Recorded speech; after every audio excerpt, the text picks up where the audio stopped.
What is going on, everybody, and welcome to another special episode with Second Guessing and with Stressin. Today, I'm joined by another special guest. You all know him, the General John McClain. He's a legend in Houston sports and all of sports. John, appreciate you coming on today. How are you doing?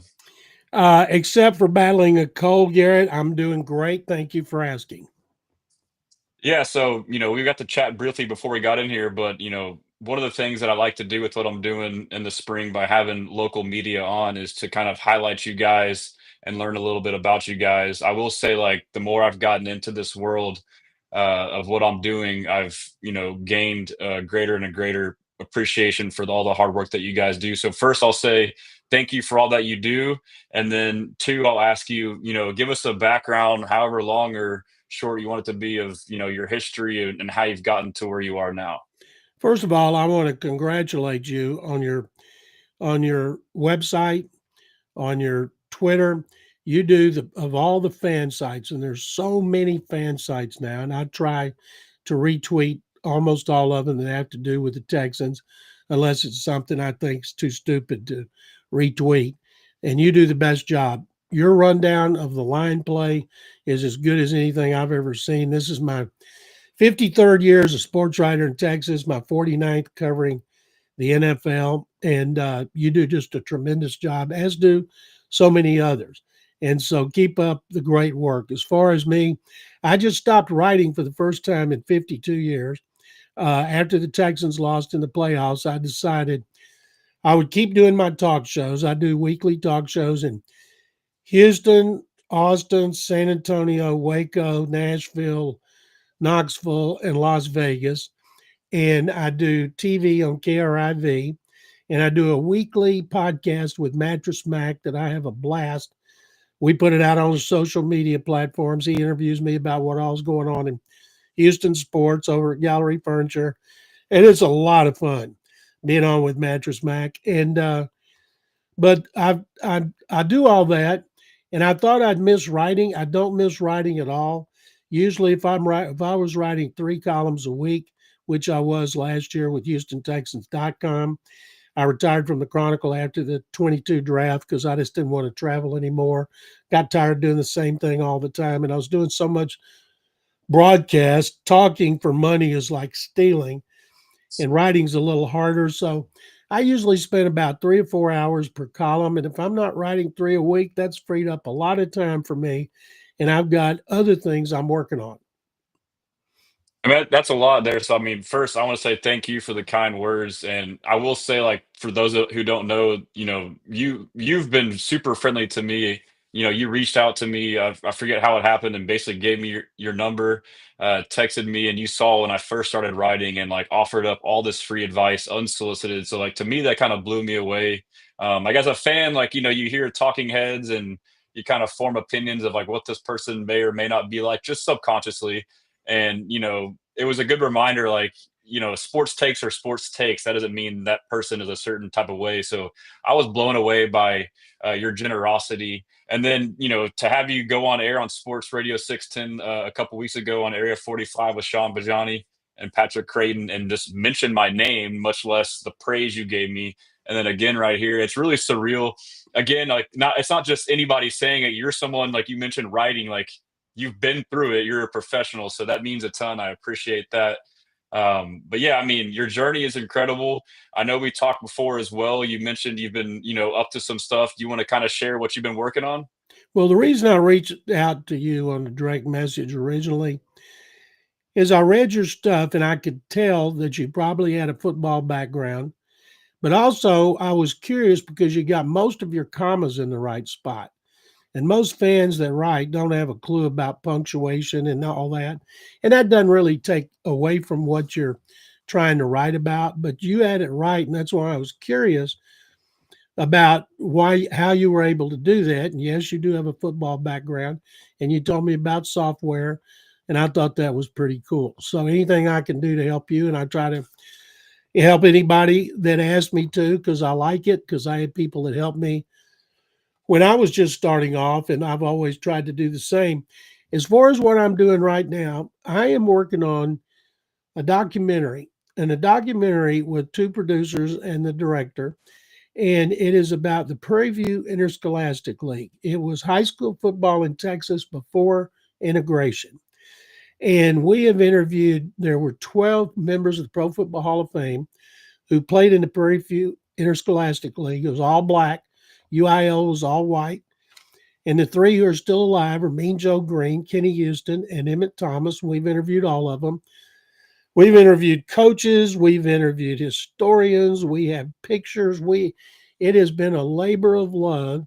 And our goal, Garrett, is to release it in February of next year because it's the 60-year anniversary of integration, and in which they started playing in the UIL. And also is Black History Month. So we thought that would be ideal. And we're hoping that since we're paying for it, we can get it on like the NFL Network, maybe PBS, maybe NFL teams' websites, because every team had so many players who came from the PVIL and went on into the AFL and the NFL. And the stories have been fascinating. I'll tell you a couple because I know your viewers would be interested in this. Mean Joe Green, whose name's not even Joe. Joe is from Temple, black school there, Dunbar. And when Joe was in high school there, he never had a roof over his head at football. And I said, when I was interviewing him, well, what are you talking about? He said the big stadium in Temple, we could play in it, but we couldn't use the locker rooms because we were black. So we had to have pregame and halftime in the end zone. And so sometime it'd be raining and lightning and wind blowing, and the coach is trying to talk to us about the second half, and we're sitting there getting soaked. And one of the things we did, got a player about the size Joe would have been in the early 60s, and went over to Andre Walker, the athletic director at HISD, let us come over to Delmar, found a kid that was about that size who looked like a player. They found a uniform on eBay from Temple Dunbar back in the early 60s and got a rain machine and had that kid getting soaked while Mean Joe Green was telling the story. Kenny Houston told the story. He was at Lufkin Dunbar.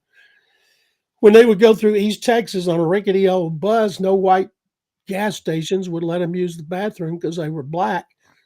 So when enough of them had to go, the driver would pull down into the woods on some row off the highway and tell them to go, make sure they took the toilet paper, and then they came back and got on the bus and went on to play the game. So there's so many stories like that they've told us. We've interviewed Jerry Levi's first black scholarship player in the Southwest Conference. There's just so many. And anyway, I'll keep you appraised of it because when it is released, we're hoping to use every resource we can to help publicize it. Yeah, that's incredible. I mean, feel free to let me know. I would be happy to use my platform to help Thank promote you. it. And then, and what you just told us now is a fraction. And we talked a few minutes before. There was another couple stories that were pretty interesting regarding that. So I think that's awesome, and we appreciate that hard work. I will say real quick on the chats, if you're on YouTube and Twitter, I can get to you through the chat. But if you're on Instagram or TikTok, we'll get to you later. And we'll kind of integrate questions throughout. And then also on the bottom, you can see John McClain's info, which is McClain underscore on underscore NFL. I believe, is that correct, John, on Yeah, Twitter? McClain underscore on underscore NFL. I got one more story that I think you guys would Yeah, be go for interested it. in. Yeah, go for it. I was talking to Warren Moon, who I've known since 1984, about this documentary. And he said, "You know about Eldridge Dickey?" I said, "Of course I know about Eldridge Dickey. He was considered the greatest PVIL quarterback over 5 decades." He said, "When I was a kid, 12 years old in LA, and I wanted to be a quarterback from the time I was a little kid, I had heard about Eldridge Dickey. Well, he played at Booker T. Washington High School here. Then he went to Tennessee State because they threw the ball like crazy. And Moon read about him in like the Sporting News, Sports Illustrated, College Football Weekly. And then Eldridge Dickey was the first black quarterback drafted in the first round. And Moon said his favorite team was the Raiders. And when Dickey was drafted in the first round, he was so excited. He said, Eldridge Dickey gave me the inspiration to continue to try to play quarterback no matter how many walls were placed in front of me. So we interviewed Moon talking about that. We interviewed Eric. We wanted some players who stood on the shoulders of the PVIL players. We got guys like Eric Dickerson, Andre Ware, Jacob Green. Those guys said what they accomplished wouldn't have been possible without the PVIL Trailblazers. Okay, enough about the PVIL. How about the Texans? No, hey, I love it. I could listen to it all day, and maybe that's another thing down the road. Maybe have it on the summer when it's a slower time, and just kind of have you tell us some stories. I'd love to hear them all. I got But a million. I'm going to have a million more.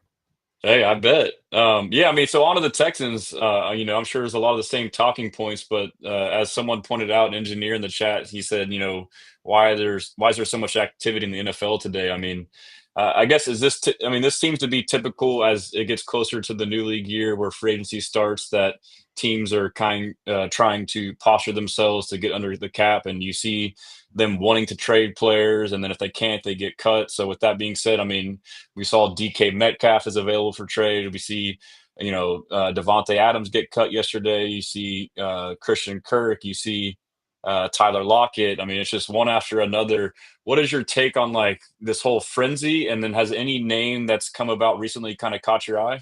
It happens every year as they try to jockey to get more cap space or to get under the salary cap, which went up almost 26 million this year, which was really good for a team like the Texans.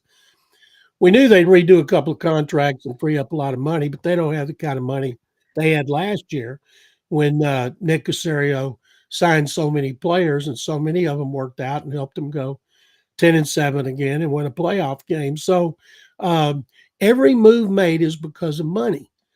Joe Tooney shocked me. Well, he's 32 Yeah. years old. He's going to be 33. He's going to want another contract. Chiefs don't want to give it to him. Bears will. And they're hoping he can play like Kevin Zeitler did last year, still be good at 35. And when that trade still blows me away for a team that needs help in the offensive line, getting rid of its best lineman. And he's better than Trey Smith. He's just older and he makes more money. All these others are made. And keep in mind, I see people all the time. Well, this receiver's cut. This receiver's, let's get him. There's a reason they were cut. Their teams didn't want him. Minnesota didn't want Sam Darnold. They could have kept Sam Darnold, could have franchised him at 40, signed him to a big contract. They didn't want to do it. They've seen enough of Sam Darnold to make them go with a rookie quarterback next year after they won 14 games. They're taking a hell of a chance, but Kevin O'Connell ought to know what he's doing because they've been there every day with J.J. McCarthy. Now, Sam Darnold's going to get paid so much money, it's going to cause our heads to spin. And whichever team signs him, I'm guessing it's going to be one of the quarterback needy teams. That could tell us a lot more about the draft. I've said on all my talk shows every week, I still do 11, that I believe that Tennessee will draft Cam Ward. And I think Shedeur I Sanders agree. goes I've been second. saying it. I've been saying it for over a year. Absolutely. And I think it's amazing to me, Garrett. People are saying, well, saying Cam Ward is separating himself from Shedeur Sanders. How? He hadn't done jack squat. People are saying that because people got to have stuff to say at this time of year. I believe about 20% of what I read and hear when it comes from players, coaches, scouts, general managers, owners, media, and there's so much misinformation out there. Titans don't have a clue what they're going to do. If they did right now, they should all be fired because you got the pro days, you got the private workouts, you got the 30 visits. They may fall in love with Shedeur Sanders. They may fall in love with Cam Ward.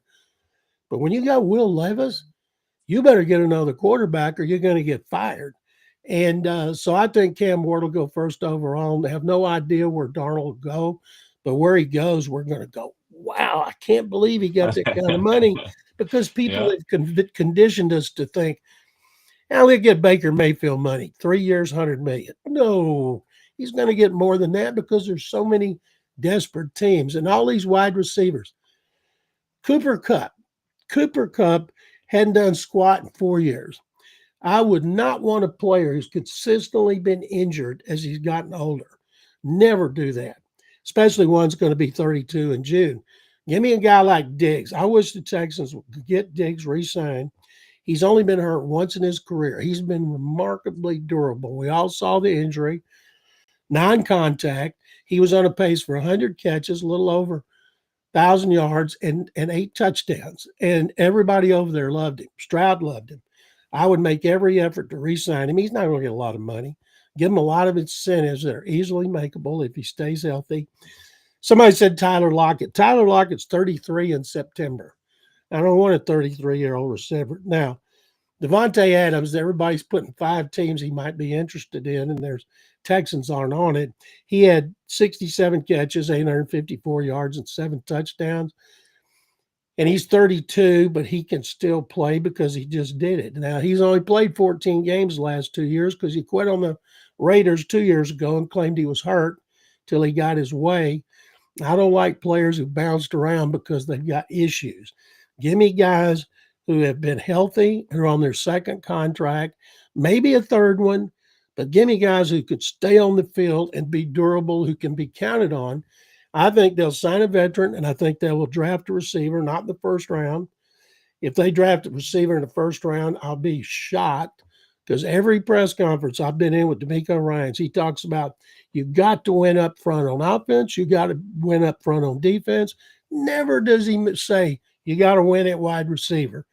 Collins, third-round pick, Dell, third-round pick, Diggs, a fifth-round pick. You don't need to use a first-round pick on a receiver. So there's a lot of things they can do. I believe in Caserio and DeMeco Ryans. And the first thing they have to do, it doesn't matter if Andre Johnson came back in his prime. If they don't get interior linemen who can give him the time to throw, they're wasting their money.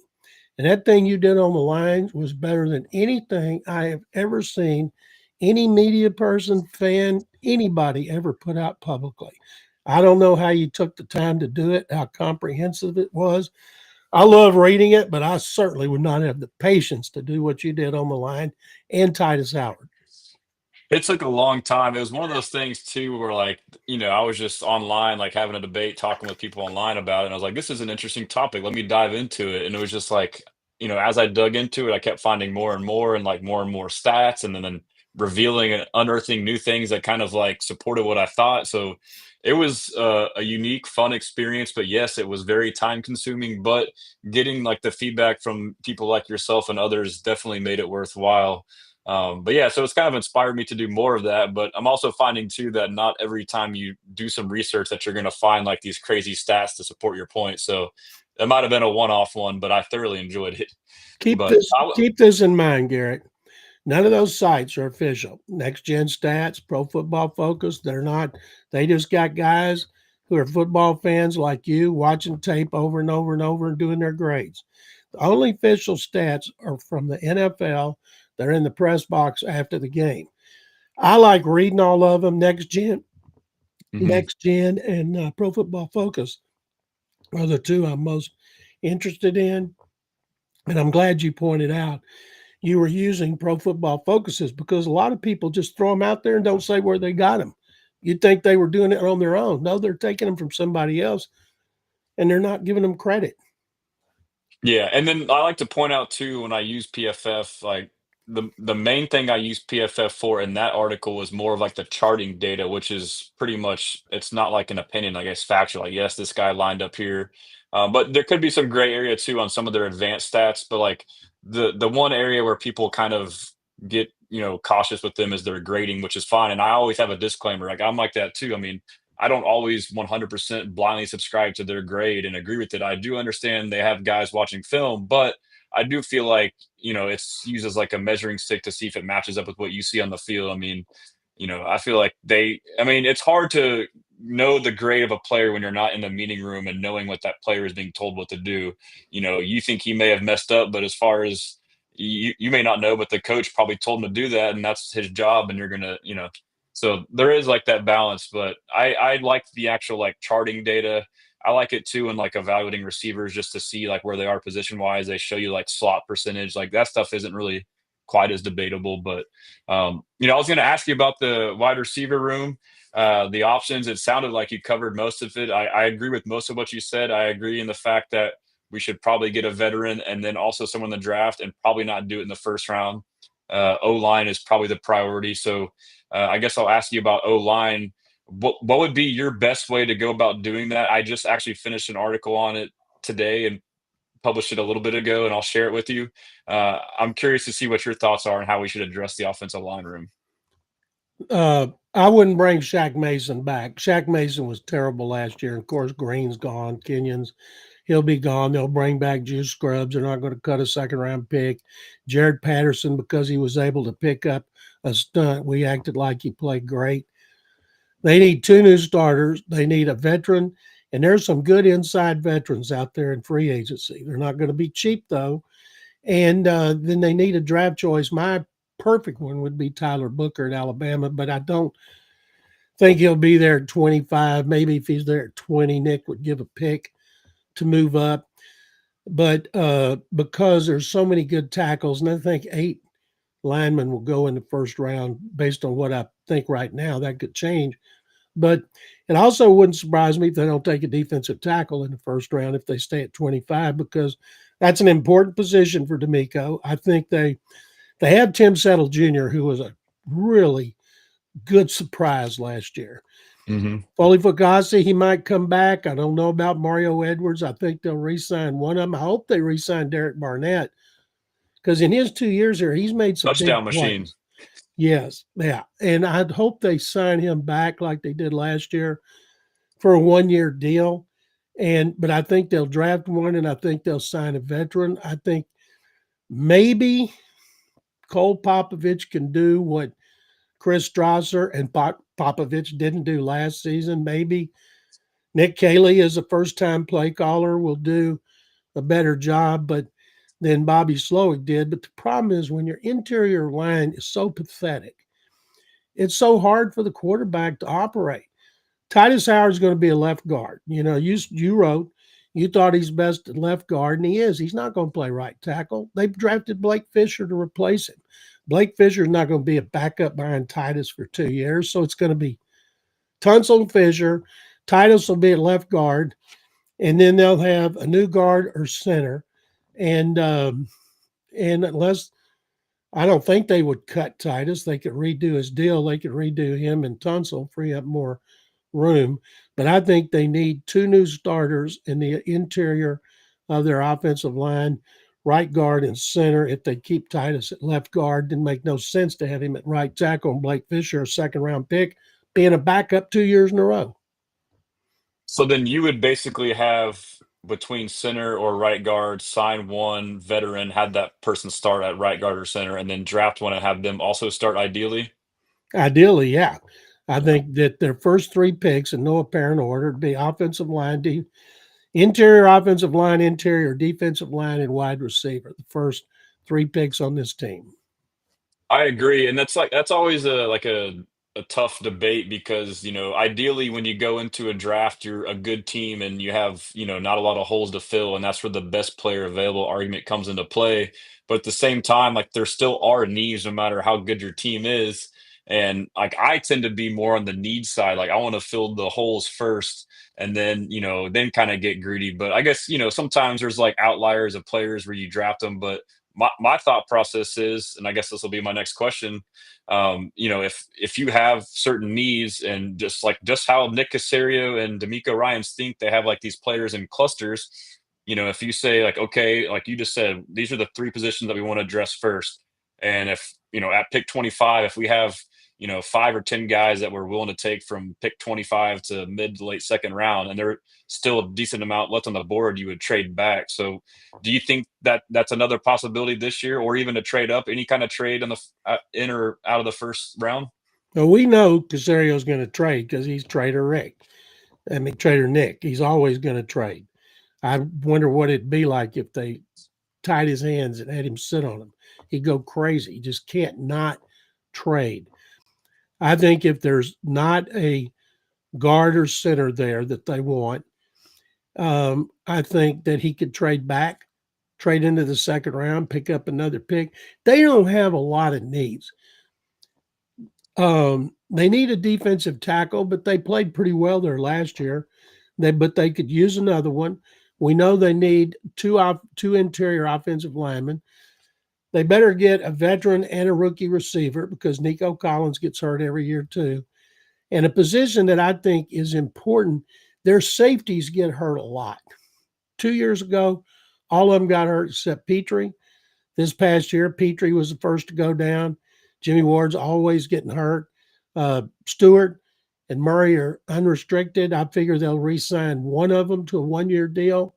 And but they need to do like they did with Kalen Bullock. They need to get a safety somewhere in that mid round that can come in and help them off the bench at first. And then when guys get hurt, step up. They could use a third corner, but they still don't have glaring deficiencies. If they had to go with the same offensive line and they were healthy and they were going to shuffle the deck and say, okay, we're going to go to a gap scheme. We're not going to the outside zone scheme, because they did that very well at the end of the year. They'd be good enough to win the division again. But to take that next step, first thing they got to do, it is all about giving Stroud time to throw, not making him bail when the ball is snapped. Did you see that stat? It was about a month left in the season. I can't even remember. I see things and I retweet them and I keep going, but it was percentage of getting beaten at the snap by the offensive line by at least one defensive player, and the Texans were number one by far. And then Oh, you of see course. people critical of Stroud, and I'm like, did you watch the team this year? Are you just looking at his stats? You didn't watch him to see how much he was under the gun and forced Yeah. out of the pocket? It was ridiculous that he didn't play worse.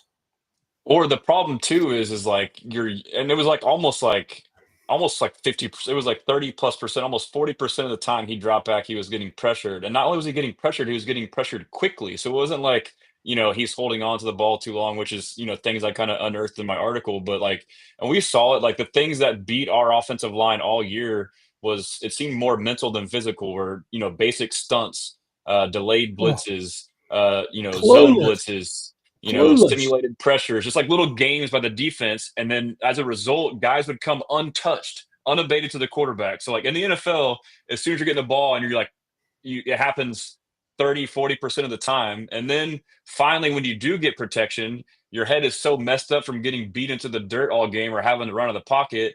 And then, of course, you start to be uncharacteristic. Your internal clock sped up. Your mechanics are bad. You miss throws. You make bad decisions. So I feel like people saw that and then thought, oh, maybe he's not good. It's sophomore slump. But like, you forget the context. Like, yeah, any great quarterback. And then I was glad to see the Super Bowl pan out the way it did, because Mahomes, yes, yes. so once people saw that, that really put things into perspective, and people started, comparing the stats of what he experienced versus Stroud, and it was still nothing. But he had like one of the worst games ever in the first half, or even the whole game. Maybe Mahomes, and that was just a fraction of what Stroud experienced all year. So I think it's great to put it into perspective. It's no one can survive in that environment. Absolutely.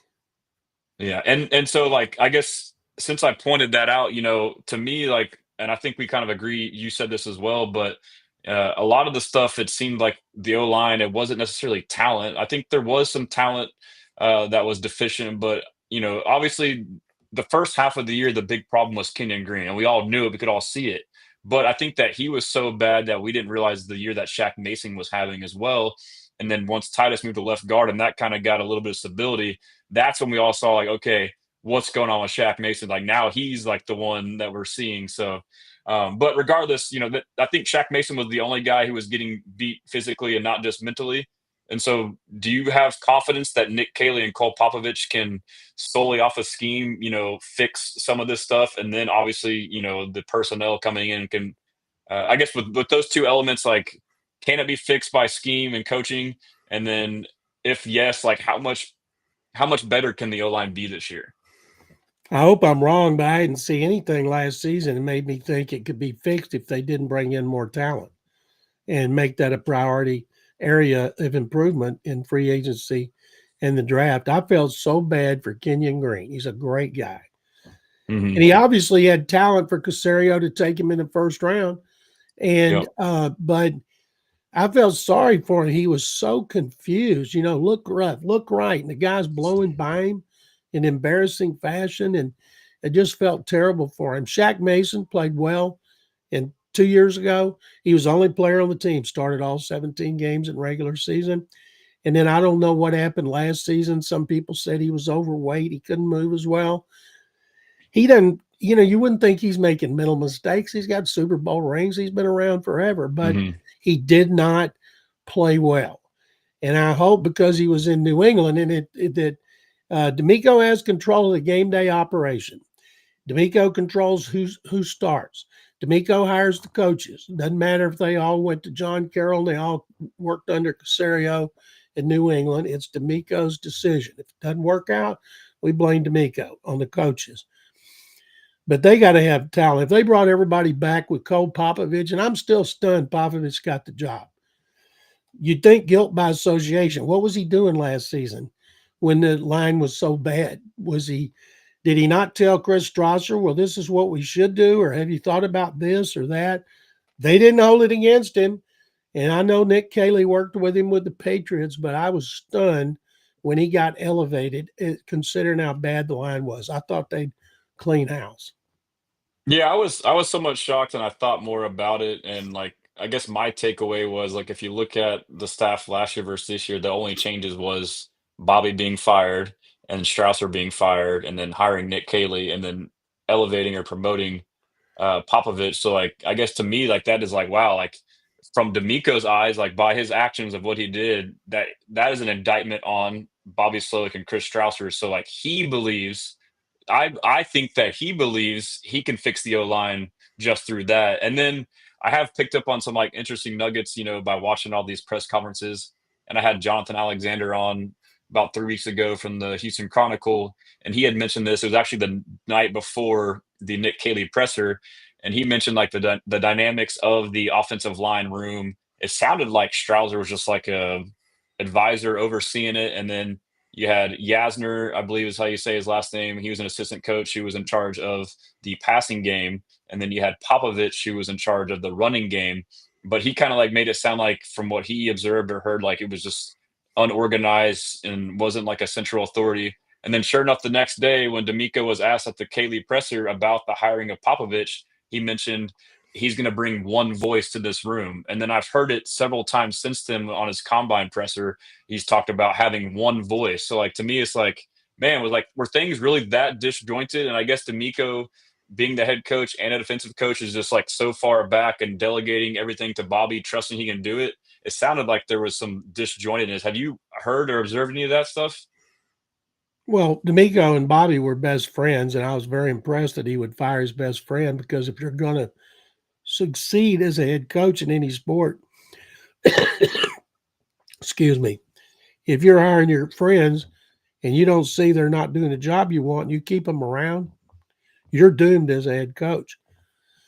And I'm still not exactly sure what it was. I would have cleaned house on the offensive line. It started over. I would have reached out to one of the greatest in history, Mike Munchak. Mike Munchak is an advisor for the Rams. Nick Hmm. Caley brought him up a couple times. I talked to Caley after the news conference, really liked him, very impressive personality. He brought up the Oilers, and he had a cousin that played with the Oilers, and he said, "Yeah, I worked with Mike Munchak," and I want to say, "Well, why the hell didn't you hire him? He's one of the best ever." But I didn't say that. So maybe Popovich will do a really good job. If he doesn't, if they continue to have the same problems in the offensive line, I just, I, I just, I won't be able to believe it. They've changed offensive line coaches so much. Going back to Mike Devlin, I don't think anybody else has lasted more than 2 years since Mike Devlin was here. They changed their offensive line coaches like everybody changes socks. Yeah, when you look at someone like the Eagles with Jeff Stoutland, who's Oh, considered the best O-line coach in the league, he's been through like what, 3 or 4 different coaching, or however long it's been, but like basically like, if you find someone who's good enough, they can survive different staffs. So, yeah, it would be nice to have stability there. And I do think coaching on O-line is a big part of it. And I will say too, like I am just an optimistic fan. Just I don't know why.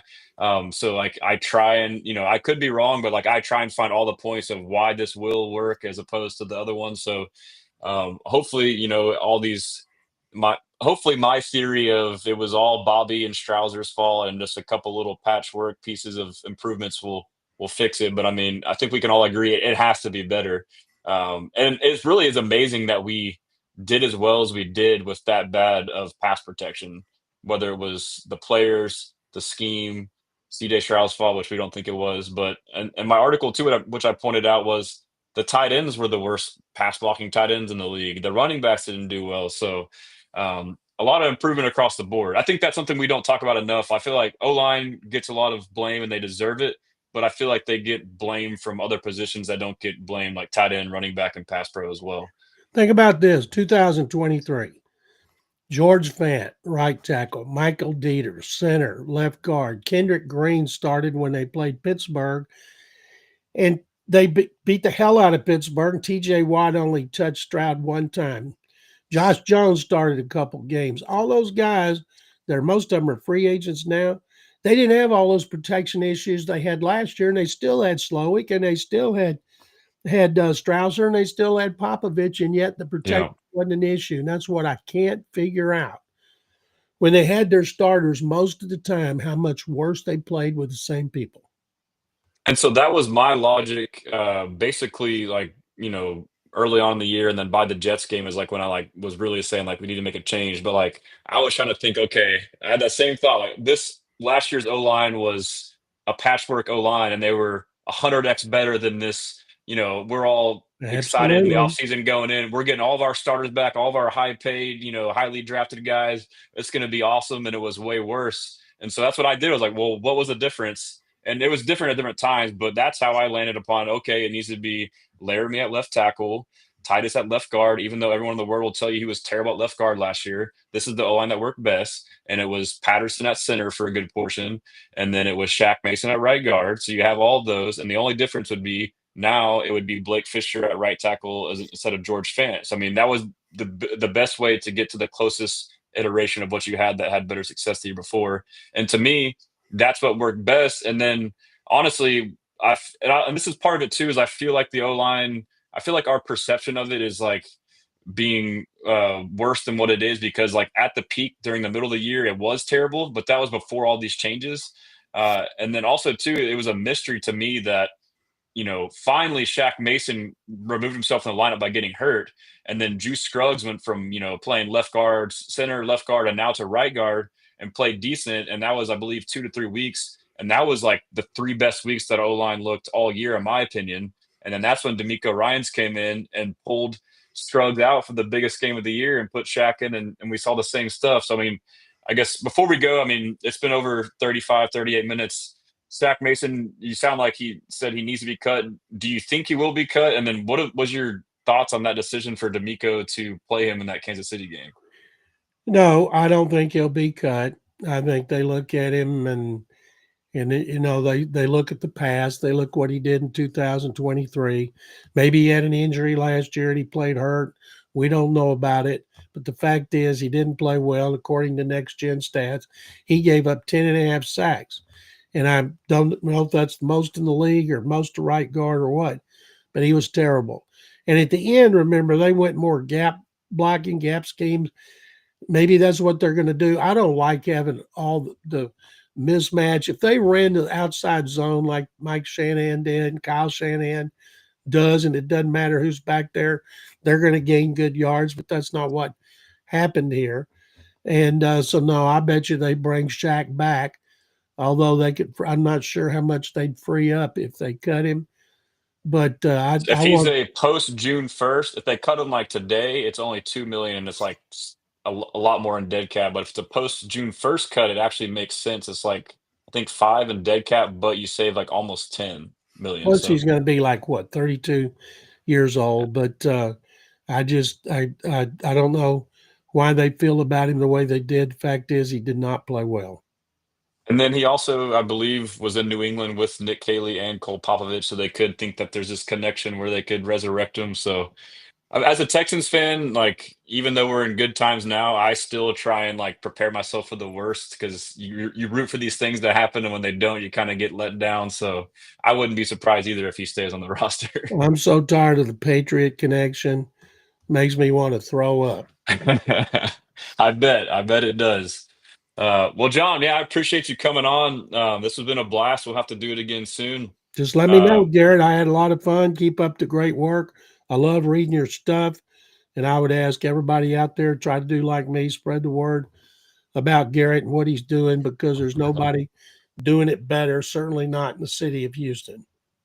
Man, that's I don't even know what to say. I'm blushing right now. Right? That's a That's fact. awesome to hear. That's a Well, I fact. know you said you're not writing anymore, but like what I've done with my site is like, I'm basically a fan who's kind of just come up and done stuff as a fan. It's all just out of pure passion. And so I've had other fans. I said, hey, anybody who wants to write can write on my site. Like, it's a place to practice. Like, I don't care what your level is. So, but I know you're not writing anymore. But if you ever get the itch and want to do like a random op-ed, let me know. I would love to feature I on the site, appreciate man. that, but after 52 years, I'm not getting the itch. I stopped after the Chiefs playoff game, and I thought I might get an itch, and now I'm like, I tell my wife, my God, it's so weird. I don't have to. I usually did a lot of research, take about 4 hours to write a column, and now I have all that time to myself to work on the documentary and do all my talk shows. And I figure I'm 73 years old, and I want to smell the roses a little bit.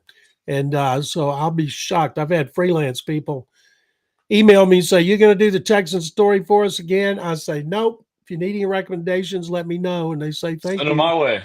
I will. Thank you, But it's Garrett. funny because we're on the opposite end. You're on the way out. I'm just starting, and like all this talk about you saying like how much time goes into it. I'm experiencing that. Like I never thought it was like that. So yeah, I got a newfound appreciation for writers too. I mean, geez, it's not easy. They don't all put in that much time. You can tell when you read it, but nothing is wrong with putting a lot of time in preparation, like you are with anything, especially with all the stats out there. I'm a stat guy, numbers guy. Hmm. That's one reason I love reading all your stuff, is because you're telling me things I'd have to go look for, and I Yeah, don't have to look for it unless I want to go to you. yeah, and so that's my whole premises as what I'm doing is like I'm trying to make it easier for you to be a fan. Like that's basically what I do on social media. I get you all the good stuff. I follow all the accounts. Same with the articles. Like, yeah, you have these questions, but you don't want to go dig this, dig that. Like, I'll do it for you, and then you can make your own assessment from One there. So stop shopping. that's it. That's one of my monikers. One stop shop. That's right. Well, John, I appreciate it, man. We'll do it again soon. And yeah, thanks for all the kind words, man. I can't say enough how Garrett, much I thank you appreciate very that. much. I appreciate you guys having me on, and everybody watching.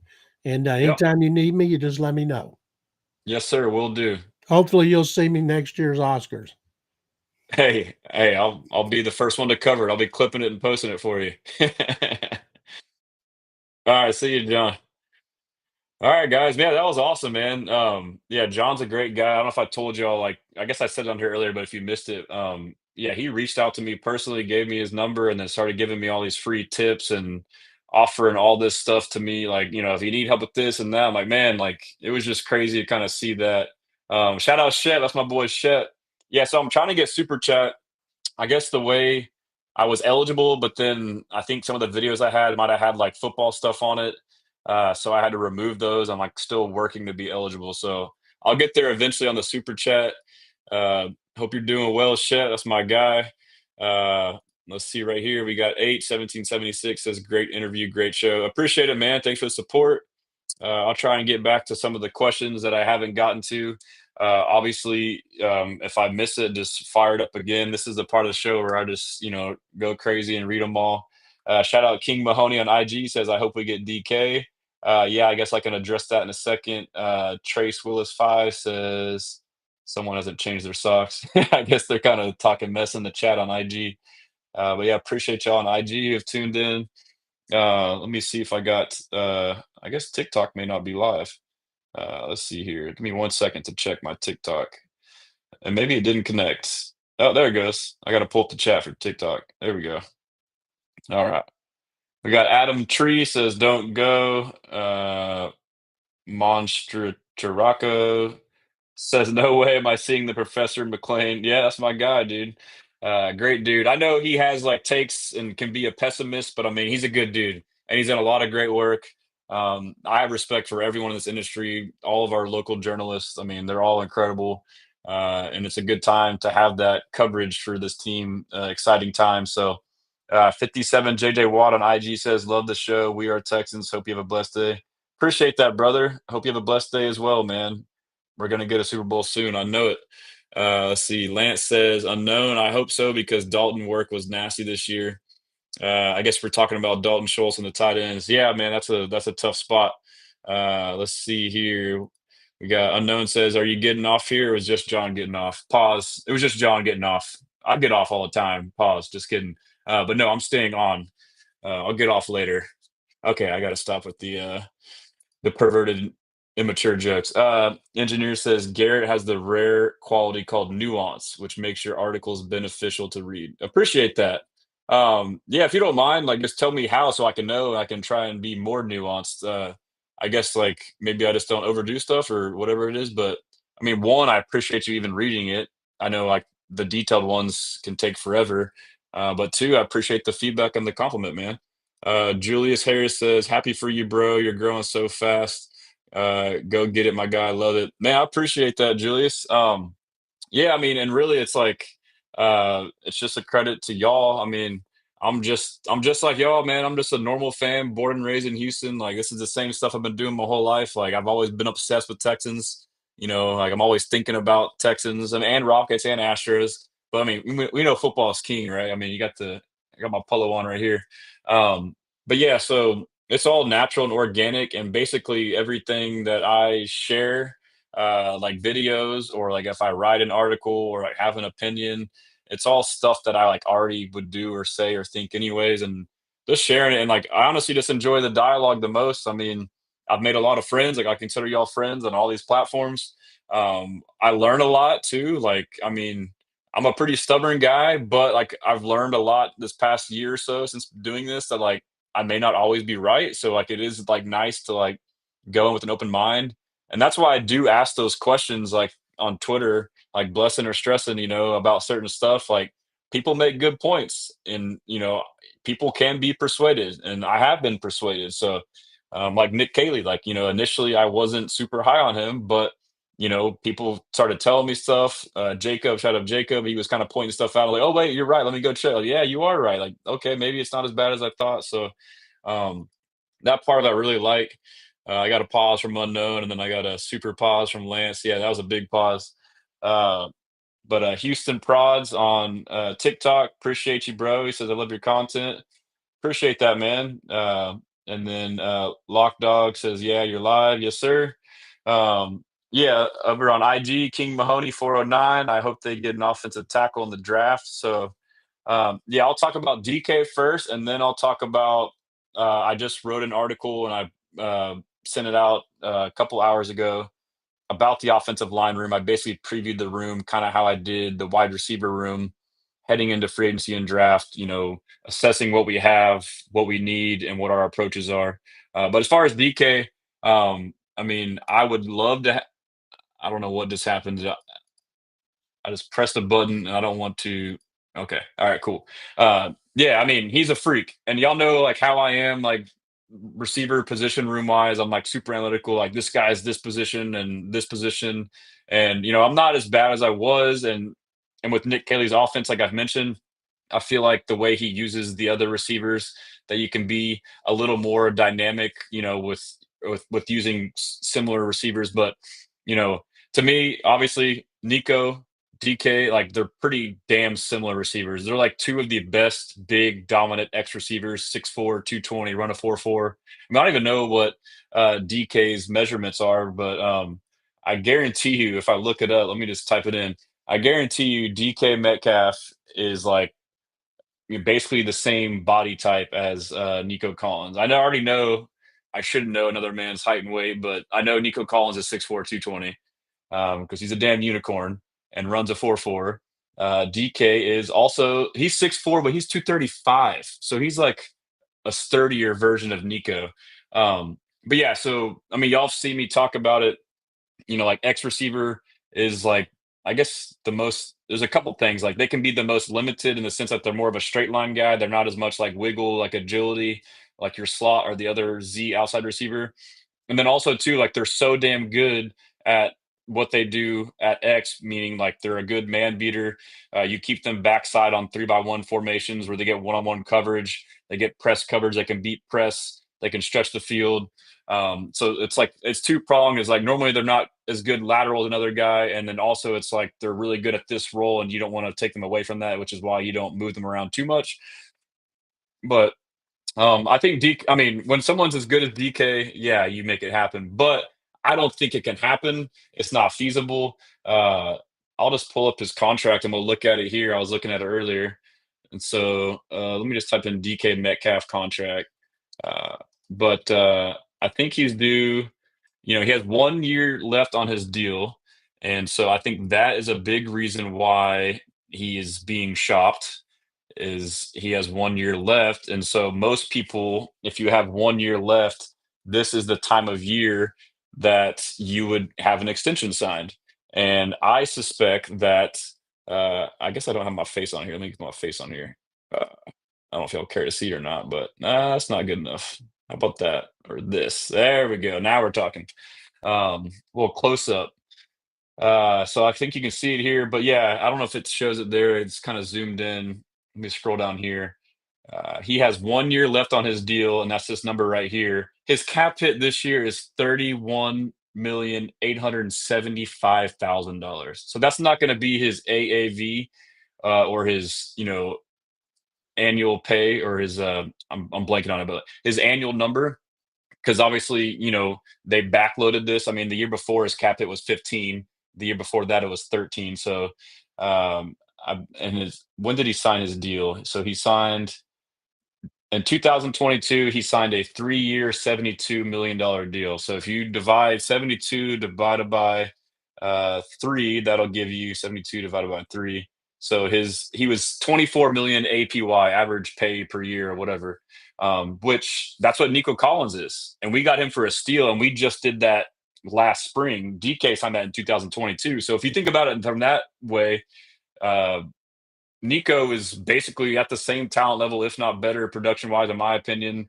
as DK. I believe he's a little bit younger, and he's at the same APY at a later date. So I mean, if you account for inflation, 24 million APY in 2022 as opposed to 2024 when Nico Collins signed, it's probably like 26 million, like a couple more million APY. So, anyways, the point is, they backloaded his contract. That's what they want to get rid of him for two reasons. His cap hit is $31 million this year because it was backloaded.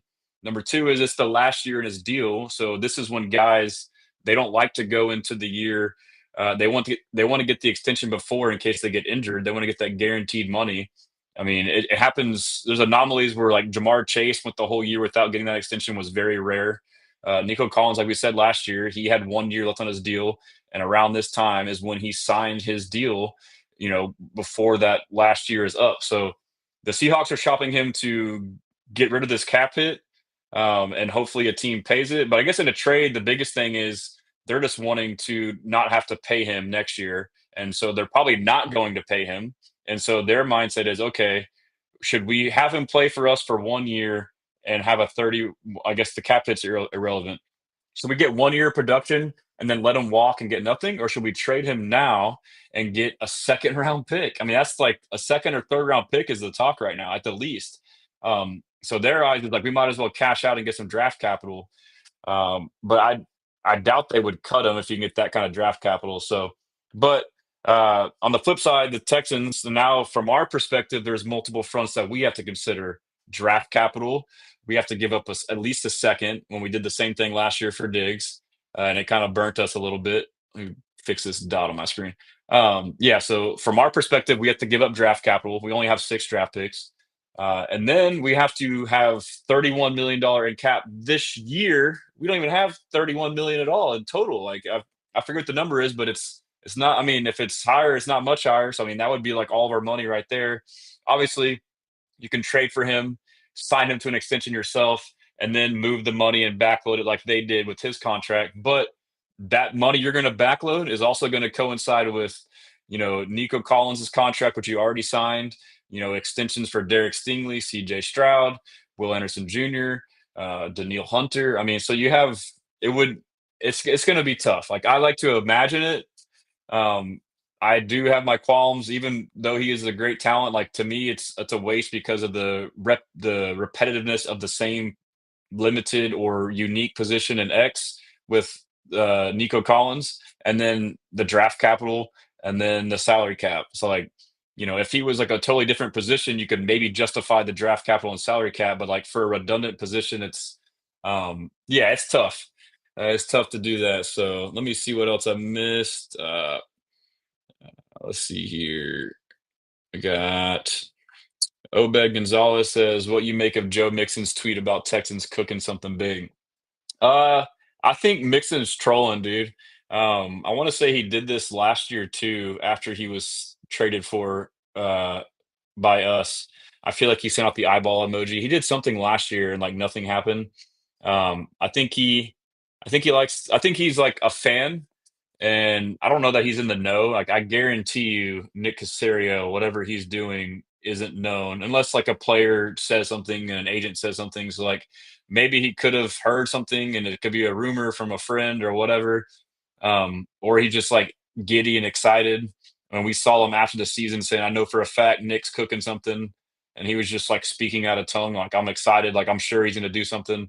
Um, it's fun for us to like dive into, but I don't think it means much. And I think the timing of it was the DK news happened like before or after or close around it, so everyone assumed, oh, he means DK. I don't think that's the case. I could be wrong, and I know people assuming maybe T Higgins because he played with T and him and T are boys. I don't think it's either of that. I mean, maybe I'm wrong, but that's just my sense on it. Engineer says, but health wise, DK is more reliable than Nico. Yeah, I mean, let's look it up. My instant instinct would be yes, but unless you're talking about replacing Nico with DK, which I still don't know that I would do that.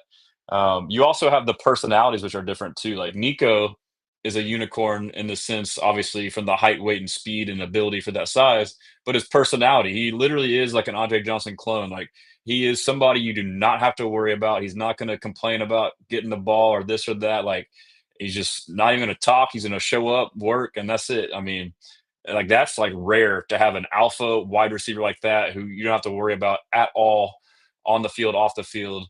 But yeah, let's look up injury history for DK. Uh, let's see, injury. Why is this not typing? What the fuck? I guess is it coming share my screen? That's weird. Uh, yeah, I need to figure that out. That's weird. Let me see if I can stop sharing and then type it in. Yeah, I'll see if we can do. Yeah, I guess when I'm sharing the screen, I can't. Injury history for DK. I feel like DK. And I will say too, like when I talk about injuries, like the things that I worry about are more soft tissue. Like when people say injury prone, like I don't knock players for tearing an ACL or rolling an ankle unless like it's like if you watch it too, like they get hit in a ran. It's a violent ass sport. So I mean, like if you get hit or you cut a wrong way and tear your knee, it's like all right, you can't really hold that against the player. But I more so harp on soft tissue, which Nico has had, which is like hamstrings, groins, quads, things that you can, maybe like prevent yourself to an extent. And that's not really a good enough size there. I think it was this one that we liked better. Uh, yeah, let's do more of that. So we got DK's injury history. He had an MCL pull in 2024, which was last year. He missed 2 games for that. I guess total. Uh, this is non-NFL at Ole Miss. He missed 10 games. He was probably yeah. So he missed 15 games in college. In college, he had a foot fracture, which I won't hold that against him. And then he also had a couple years later, he had a cervical neck fracture. That is crazy. And then NFL, he's only missed 3 games. I mean, I guess there is a couple ways you could look at it, and that's just, I mean, it's kind of hard to tell. Is he's due for an injury or he is super durable? I mean, the guy is, as jacked as anybody, so I would lean that he's just durable. But he had an MCL pull last year, missed 2 weeks, which I guess that's kind of concerning a little bit, but not really. But yeah, so I guess that argument is true. I mean, yeah, he's not nearly as injury prone, or he tends to stay healthier than Nico for sure. Um, Julius Harris says, okay, let's see. Scott, I miss you, Scott. Scott Davis says, I'm sure you saw by now, but the Chargers released Bosa. Yeah, that's crazy. I saw it in the chat. I didn't get to acknowledge it, but man, it's a crazy time. And that's what's hard too, is like I'm trying to like make all these charts and like write articles and like make opinions or guesses on who will sign, but it's like, half the players that you would expect to be free agents, or like all these players aren't free agents that you wouldn't even expect to be traded, or free agents are just like entering the pool. I mean, Devontae Adams, I didn't really consider him, even though I probably should have, but Joey Bosa, yeah, it's been a lot of crazy stuff, man. Julius Harry says, "Man, love y'all show too. All love. Texans on 3 is the best place to get your uh, F with all y'all boys. Go Texans. Keep repping." Yeah, facts. So I don't know. I don't think Shep's on Texans on 3 anymore, but Texans on 3 is a great podcast. If y'all don't follow them on Twitter and YouTube. Pat and Nitty, or Frank, and then now Cal's on there as well. They do a great job. I second that, or I say I co-sign that. Unknown says Scott Davis. I said at the beginning of the live. Yeah, he's talking about Joey Bosa. Wow, Spartacus, 21 million in dead cap if they trade him. But that was for DK. Let me see. Let me go back to that DK Metcalf contract. Let's go to. I think if you go to over the cap, it kind of shows you what happens if you trade certain players. Why is this not working now? That's weird. Uh, this keyboard, man, that's bugging me out. Whatever. Um, I'm not sharing my screen. I did it earlier and I couldn't type because I was sharing my screen. But anyhow, yeah. So that's a good point. Spartacus says that sounds like he's saying if you trade DK. So I mean, so then if that's the case, they're solely, yeah, it is dead cap. So yeah, but they're solely just trading him to get value before they don't re-sign him, is what it sounds like. And then they don't want to re-sign him because that contract's going to be fat. I mean, if he was at 24 million APY in 2022, he's going to be probably pushing 30 plus. I mean, you got like Jefferson and 30, 35, 34, 35 CDs up there. Jamar Chase is yet to sign his deal, I believe. That's going to be crazy. T. Higgins may sign a deal soon. That's going to be crazy. I would assume he's going to be at least 30 plus. So we're going to have Nico at 24 million and him at 30 million APY, probably. So you want to have two receivers, 54 million of your cap between two receivers. Like that's tough for me. It's like as badass as it is, it's tough to stomach. And then it's even more tough to stomach too, given what we saw last year. Like if we would have had DK last year, it wouldn't have mattered. Like, like if you invest all this money in two positions, Bakari says I would reconstruct Hunter, Mason, and Autry also to free up at least 50 million in cap space.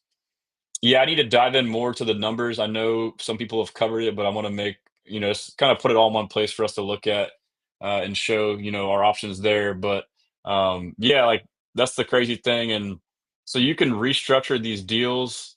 And from my understanding is it doesn't affect the player. It just affects the way the contract is. Like you have like the contract with the cap and then like the cash for the player. Like they're just two separate things. So basically it's just accounting. Like you basically are deferring, like, if on the cap part of it, if you have their contract and you owe X, X, and X on these 3 years, and you want to kick the can down the road, you can restructure it and convert this, and then make it a signing bonus.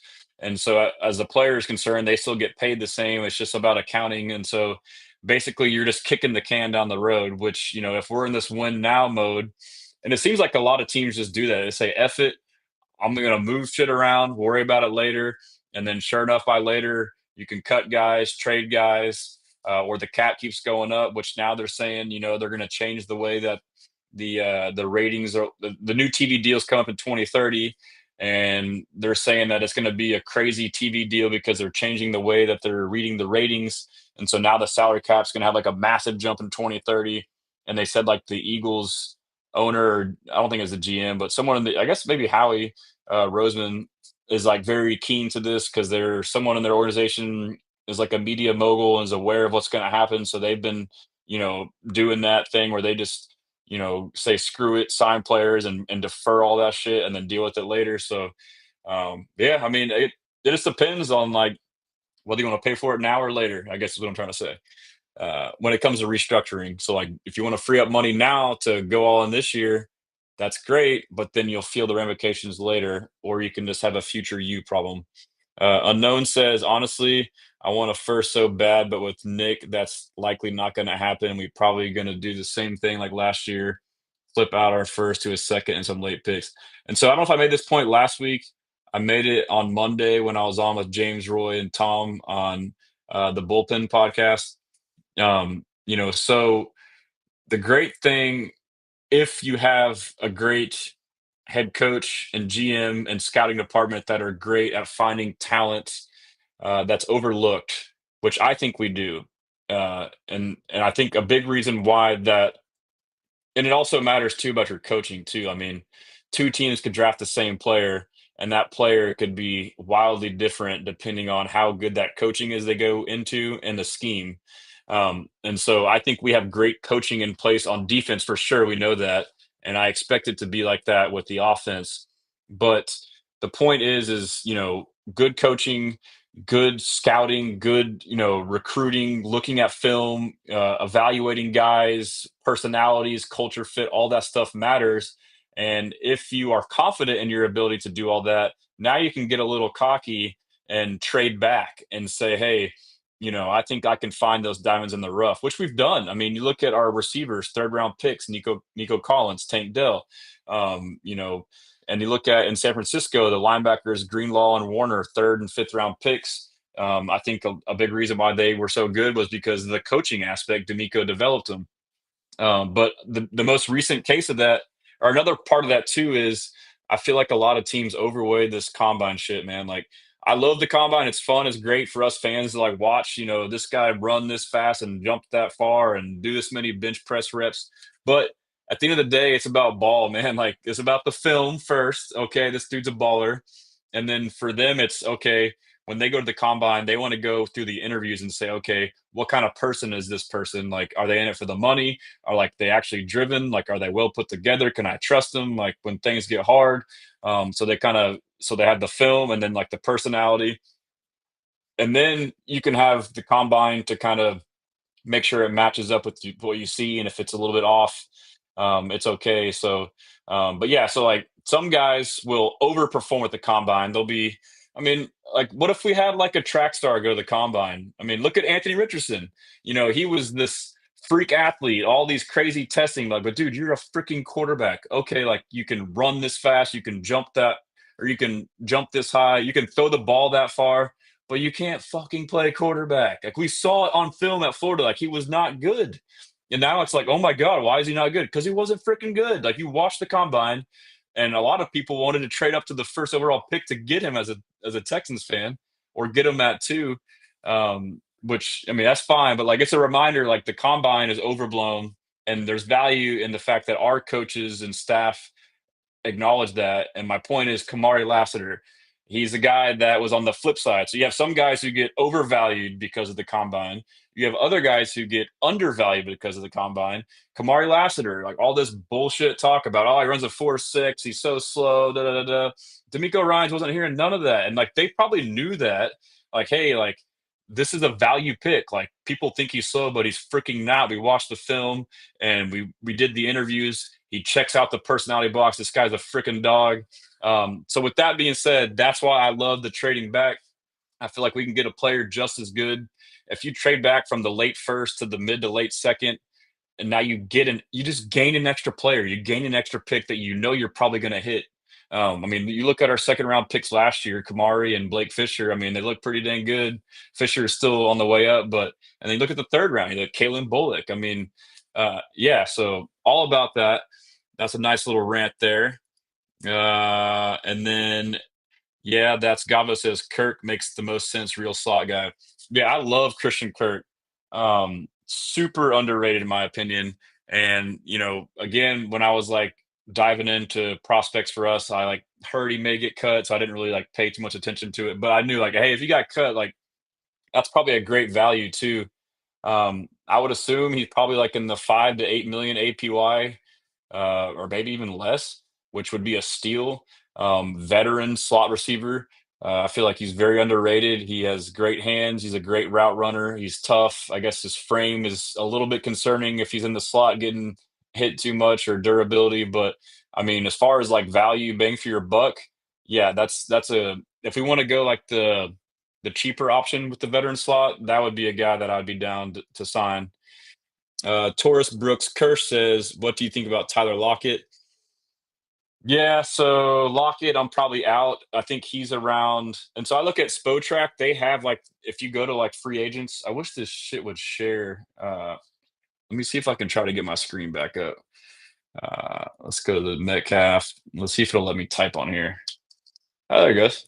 Um, let's go to. So this is a pretty cool little thing I figured out. If y'all ever want to figure it out for yourself, go to spotrac.com. And then if you go to NFL and you go down to free agents, and basically you can sort it by position. Um, and so when you see a player like here's Devontae Adams, you can click on market value and they will tell you what they think their market value is. And so I don't know if these numbers are accurate. I guess you have to take it. That's the only thing we have, and it's a reputable source. But they say that they project Devontae Adams will sign a 2-year, $27 million contract. His AAV or APY, whatever you want to call it, will be 13.6 million per year. If that's the case, sign me the hell up. I don't think so. It's probably going to be like 18 to 20. But I mean, you can see, comparable players, recent deals, and that's what they're basing it off of. So obviously, age and production, I think, go into the mix there. But we were just talking about Lockett, and so Tyler Lockett. Let's look at his market value. Yeah, so he's 7.7 million, which is he's probably similar to Kirk in that sense as far as a decent value. But I would be out on him. I feel like he's a lesser option than Kirk for me. He's older. I mean, if we got him, I wouldn't be upset, but he's down the totem pole for me on the value slot guys. I would definitely take Kirk over him. They hadn't had Kirk's market value updated yet. Let me see if I can see it on here. No, it's still not updated. So, yeah, Tyler Lockett is old, is what Bakari said. Yep, I agree. Julius Harris says Lockett over Kirk. Interesting. I would have Kirk over Lockett. But I mean, they're pretty similar. And like I said, I wouldn't be mad with Kirk. That's just me being picky. And then that's again if we go like, bargain veteran slot option, which I don't necessarily want to do. I would rather get a more instant production slot like Diggs, or my favorite would be Cooper Cup as opposed to value. I know people aren't high on him. I know John wasn't. I know I get like the regression injury, but I feel like he really hasn't regressed that much, and I feel like the injuries are somewhat overblown. Uh, Bakari says we can draft a slot player. Yes, we can, but on my like breakdown on that, and this is just me being picky. I mean, like, there's plenty of options we can do these things and everything be fine. But my assumption is we have two wide receiver spots to fill. One is slot, one is Z, Tank Dell's role. So we have Stephon Diggs and Tank Dell to replace, which Stephon Diggs also played outside in Z when it was 12 personnel or 21 personnel. Anytime there was only two wide receivers on the field, he was the primary outside opposite of Nico. But whenever it was three wide receivers or more, he was the primary slot. He was in the slot, Stephon Diggs was 50+% of the time. So that means that we ran 11 personnel or three wide receiver sets pretty often. But regardless, I think the same approach will be had. So we need to fill the slot role, the Diggs role, and the Tank Dell role. But you would assume you don't just sign two veterans to start both, and you would assume, I guess I assume, you don't just draft, uh, both of those roles to be filled. You feel like it's a mix, whether you draft a slot and sign a Z, or whether you sign a slot and draft a Z. And so that, in my eyes, that's the two options. And so what I want to do is, man, I just saw something in the background. This light was moving. It's kind of tripping me out. But yeah. So with that reasoning, which may be wrong, but that's just the way I see it. If I had to choose, would you rather sign a veteran slot and draft a Z, or would you rather sign a veteran Z and draft a slot? I say sign a veteran slot for multiple reasons. One is the market for veteran slots is more plentiful. You got way more options. You got Cooper Kupp, you got Stephon Diggs, you got Christian Kirk, you got Tyler Lockett, you got Keenan Allen, um, you got Devontae Adams, who is typically was an X and then played Z last year, but he was actually in the slot 50% last year. So now he's like can be a slot. And I get into all this stuff too. Like this stuff can change, but so last year when we traded for Diggs, he was historically in his career mostly an outside receiver. Like he would play 70% outside, 30% slot. But the other thing to look out for too is that as receivers age and kind of lose that top end speed, and if they're like a Z and not an X, not the big body guy, but more of like, the in between outside Z receiver, you can see them transition because they already run about 30% of the reps in the slot. You can now start to see them transition into the slot because of that top end speed's gone. You don't need it in the slot. It's more about, agility, sideline to sideline. And it's also about your IQ. Like the slot is uh, your football IQ is paramount. Like, I mean, if you're a veteran in the NFL, you've seen every defense, so where the holes in the zone are. When this guy blitzes, I'm hot, or all this stuff like that. Finding the soft spots, and then also too, like if you're like a tough, durable, contested catch guy, you can make a living. Like you don't have to get wide open. And then, like my opinion too, like the slot outside of the X, I mean, I guess it depends on the scheme, but like that's a very critical spot. I mean, for a quarterback to have like a reliable slot receiver. I mean, you saw a Stafford and Cup when Cup was, when they won the Super Bowl, he was a security blanket. You saw it with Brady, with Edelman. I mean, you see it all every year with different receivers. I mean, Josh Allen with Shakir this year. But the list goes on, but like a valuable slot receiver is like a quarterback's best friend. And so that's another factor too, is like, do you want a young guy who doesn't have the football IQ? And that's the guy that the quarterback's looking to, and he runs the wrong way or does the wrong thing. And now you start having like, I think of that miscommunication between him and Mechie when he threw a pick.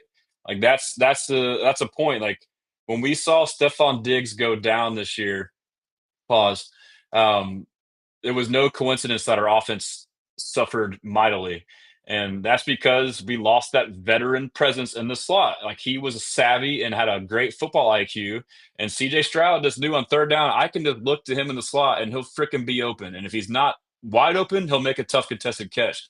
So he went down. Now you're starting to try to play guys like John Mechie there and, Robert Woods, who's, not as athletic.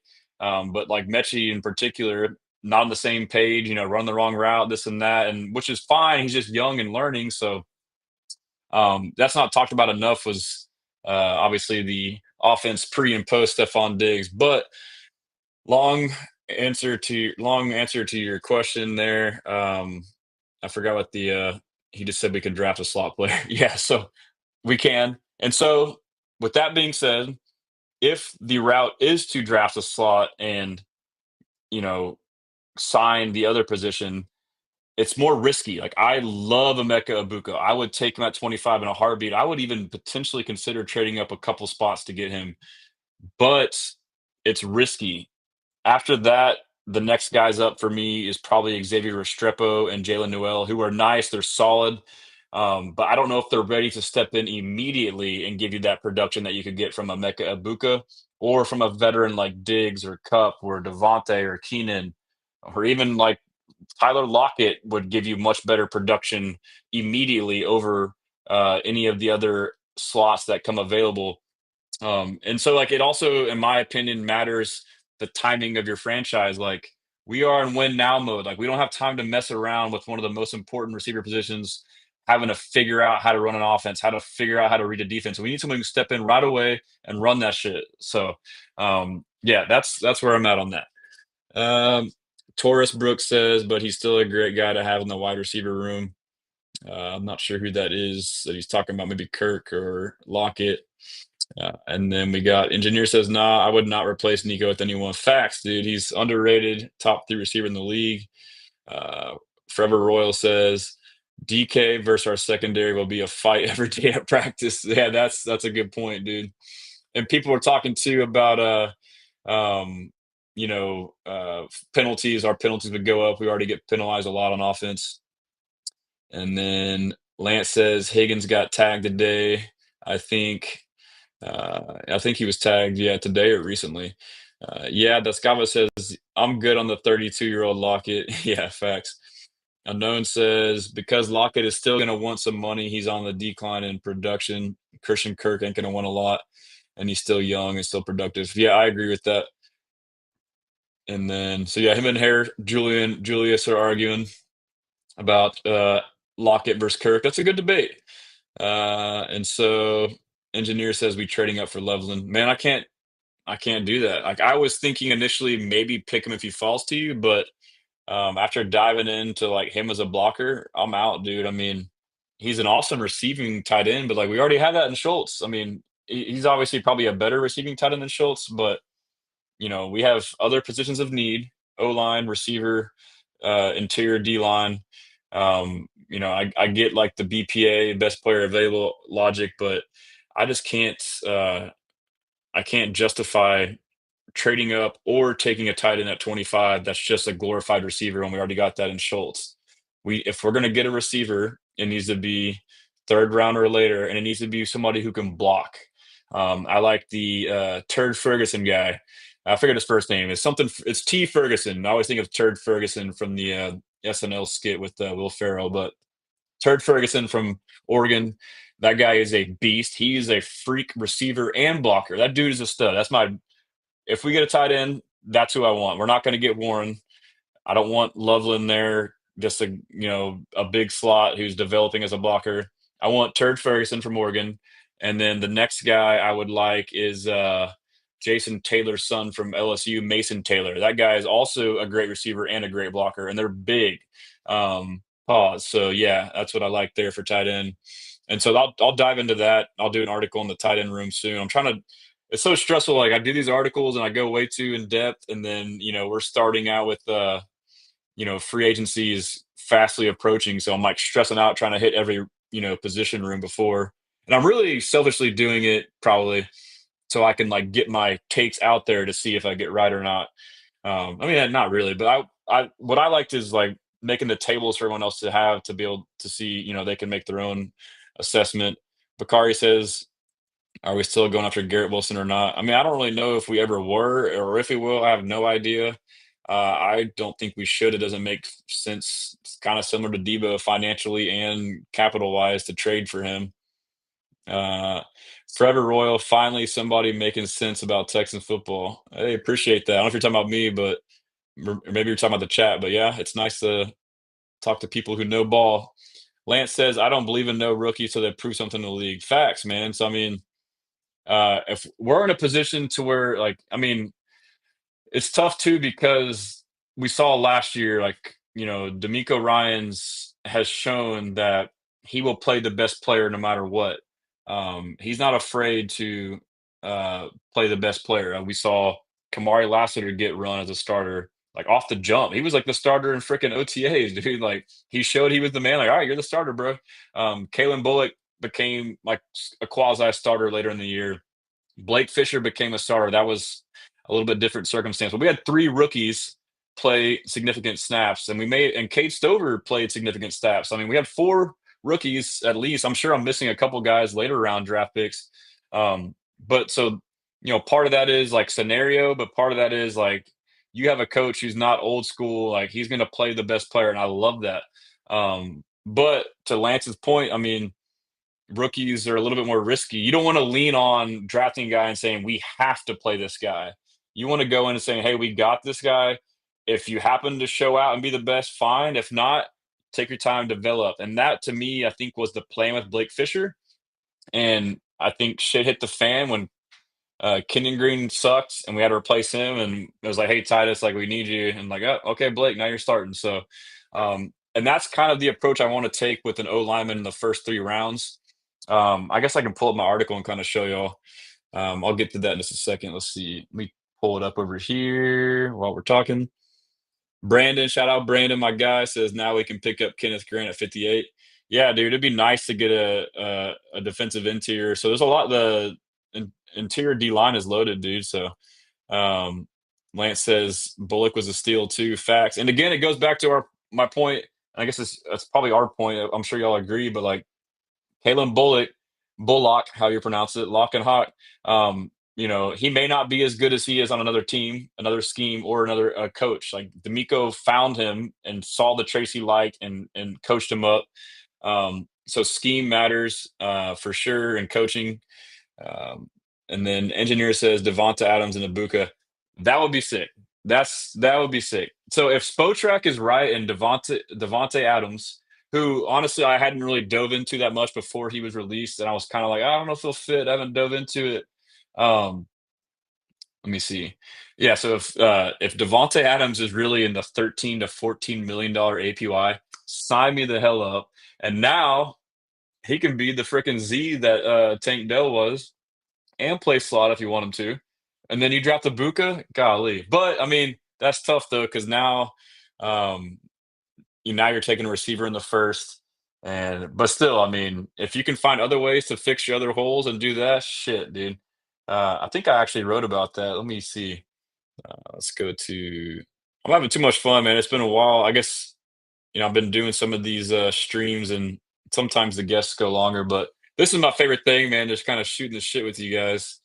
Let's see some of my articles here. So Devonte Adams, I talked about that. I kind of like evaluated whether we should sign him. It says Spotrac said $13.6 million what they expected. The other veteran receivers that again, this is their deal. I don't know if it's accurate or not, but Spotrac for the other veteran receivers, it says Stephon Diggs is 13.5 million per year. So like, here's the question. All right, I'm gonna list off, and this is not updated with today's numbers. I'll throw those in with a guess, but I'm gonna list these veteran receivers and their prices, and then you just figure out which one you want. Devonte Adams, 13.6 million. Again, I don't know if these numbers will be true, but we're just gonna say this is true. Would you rather sign Devonte Adams to a 2-year, $27 million deal, which is 13.6 million per year? Stephon Diggs to a 13.5 1-year deal. DeAndre Hopkins to a $15.2 million deal. Hell no. That does not seem right.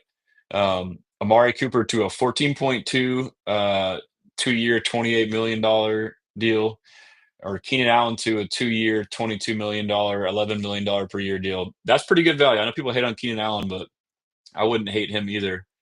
Which by the way, they tried to trade for last year, and I think the Chargers chose to go with the Bears, who had a worse offer by us one round. So I wouldn't be surprised if they go after Keenan Allen again. But like Alf these right here, and then Kirk, they didn't have a number, but I would assume Kirk is in the 5, 7, or probably $7, $8 million range. And then Lockett was in like the $7, $8 million range. I mean, off of this right here, and then Cooper Cup obviously is not on here, but Cooper Cup, according to Texans Cap, like he said his APY would be 10 million. And I don't know if that it was just if he gets cut and what his number would be, or if that would be also in a trade, which I think his cap hit right now is 20. But I don't know how much the Rams can quote unquote buy that down through a trade. But 10 million APY is the number I'm hearing on Cooper Cup. So if you throw that into the mix, I mean, Devontae at 13.6 is insane, dude. Like, I would be happy with Devontae, with Diggs, with Cup. Any of those three are like my number one choice. And then Keenan Allen, I wouldn't be mad at. Christian Kirk, I wouldn't be mad at. I don't want Hopkins. I don't want Cooper. I don't really see those guys as slots. I'm not saying they're slots on here, but they could play the Tank Dell role, which they're pretty similar to me. Cooper and Hopkins, they're possession receivers. They're slower. They don't get a lot of separation, but they're elite at being physical, getting separation that way, and great at contested catches. I mean, but I don't really like to rely on a receiver whose whole game is predicated off winning 50-50 balls. It's called a 50-50 ball because for pretty much everybody, it's a 50-50 chance whether you catch it. Guys like these guys are elite at catching the ball and contested catches. Like they'll win those 50-50 balls 70-30. But I mean, if that ever regresses, then they're irrelevant. They're not going to get separation. So that's why I would stay away from those guys. But in the Caley scheme, they're more valuable with the motion inside the box and stuff like that. Um, but yeah, so I thought that was interesting. I'm just kind of freelancing it right now. And yeah, I kind of talk. So I came to here to talk about his slot usage. So I went to PFF to pull that up. Devontae Adams' career slot usage is 24%. So like when he was in Green Bay all those years with Aaron Rodgers, he was an X receiver. He wasn't like the Nico or DK in the sense that he was like 6'4", 220, but he's like 6'2", like 215. So he's a little bit shorter, but sturdy. So, but he was also fast. And so he wasn't like, like your prototypical what you would want, but that's the role he played. He played that position, and that is why his career slot number is 24, or career slot. So he was basically outside almost all the time. But this last year, including being with the Raiders, which he had like on average in the 20s, but then when he went to the Jets this year, he had like 50+% slot usage. So again, that goes to scheme, but then also it goes to a receiver aging, and you start to slowly transition them to the slot. So regardless, he's versatile. He's a stud. And I think the thing too we need to look at when talking about these old aging receivers is we're not signing these guys to like a 5-year deal. We don't want them forever. We just want 2 years. And that's what Casario loves, is a 2-year special. So I mean, getting a veteran to come in right now for a young quarterback, having the knowledge of various schemes on offense, various schemes on defense, seeing it all, like been on every stage, whatever, like that is extremely valuable. You can get them at a discount. Like that's where I don't get the old receiver argument. And it's also like, I feel like people look at it like it's binary. Like, oh, if you get one of these old receivers in free agency, then that doesn't mean you can get one in the draft. You can do both. You can get one of these guys in free agency on a value deal, instant production, and you can get a guy in the draft. And these guys that you get here can be the outside receiver in 2 wide receiver sets, like Stephon Diggs was. And then when it's three wide receiver sets, you can now then bring in the rookie at the outside receiver or whatever it may be. So basically, you can limit your dependency on a rookie wide receiver. Like you're not going to need them on the field all the time. And that will be good for you and for them. Like you don't have to rely on them, and then you allow them time to develop. So I mean, that's the approach, man. That's my personal approach. Uh, Harris says I can respect that view with Cooper Cup, but my thing will, like it's always shown, his durability when he was the last time he was under 1,000. Well, let me pull up Cooper Cup real quick. Let's take a look at him. Um, I just feel like I don't know why. I mean, I feel like receivers don't just like lose their ability. Like I feel like I don't, why is it doing this shit? Okay. Sorry, I have to take it off. Cooper, let's look at his injury history. I feel like, you know, we just when guys are like 1 year removed from being like a pro bowler, it's like they just like it's like I mean things happen, like they could have had injuries or they just weren't throwing the ball or whatever it may be. But I just don't feel like people just up and lose their ability overnight is what I'm trying to say. So, and I'm not like, again, it's my opinion. I'm not like saying I'm right or you're wrong. I'm just telling you what I think, Julius. But Cooper Cup, I mean, this website, I don't know, like they run these numbers for like injury chance. I don't know how good that is. But so last year he missed 5 games with an ankle sprain, a high ankle sprain. Um, Again, I don't know about y'all, but like I don't really knock a player for that. Joe Mixon rolled his ankle twice this year, both times on hip drop tackles. Do we blame Joe Mixon for that? Do we call him injury prone for that? I guarantee you, if you go and watch the tape of Cooper Cup rolling his ankle, it was probably some crazy shit like that. That's kind of out of his control. Like that's my point. Like, um, and then so that was he had an ankle injury last year, missed 5 games. Joe Mixon had the same thing last year. He missed 2 separate ones, but he probably missed about 5 games as well. But I don't knock him for that. But I'm just saying, like, you kind of keep it in perspective. But and then in 2023, the year before, he missed 4 games. Um, and so it's a 17-game season, so 13 out of 17, yeah, it's not ideal, but and this one does concern me in 2023 was a hamstring. Like that one would concern me. Like the Nico hamstrings concern me. And also too, when you look at some of these injuries, you just look at the raw games, but like if we go back and look at, you know, the scenario, like this was to start the year. And it's the same with Nico, like D'Amico Ryans and Nick Casario are on record, like they say, like they're not shy, like we are cautious returning guys from injury. So they did it with Nico last year from his hamstring injury. He could have been back, who knows, 2, 3 weeks sooner. Probably the same thing with Joe Mixon. The year before with Nico, that he probably didn't even need to miss any time. He missed 2 to 3 weeks, and so that's a factor too. So like, just because a coach, plays the long term game, and like if your team is good and can afford to wait to rest you, but then we just sit here and look at a number like, oh, he missed 4 games. Like, well, like could the guy have played sooner? Probably. So like that's stuff to think about too. That's why I'm not super hard on this stuff. Um, and then there's also the other side of it too, is like depending on the season, the team could be shitty, which would be this other injury in 2022 when he missed 8 games. He basically just got surgery because the team sucked and they were tanking. And so, like, could he have played through it? Maybe. Um, so I don't really knock him too much for the ankle injury last year. And then in 2023, he missed 4 games. It was hurt in August. So basically, they took their time, but like that one's a little concerning.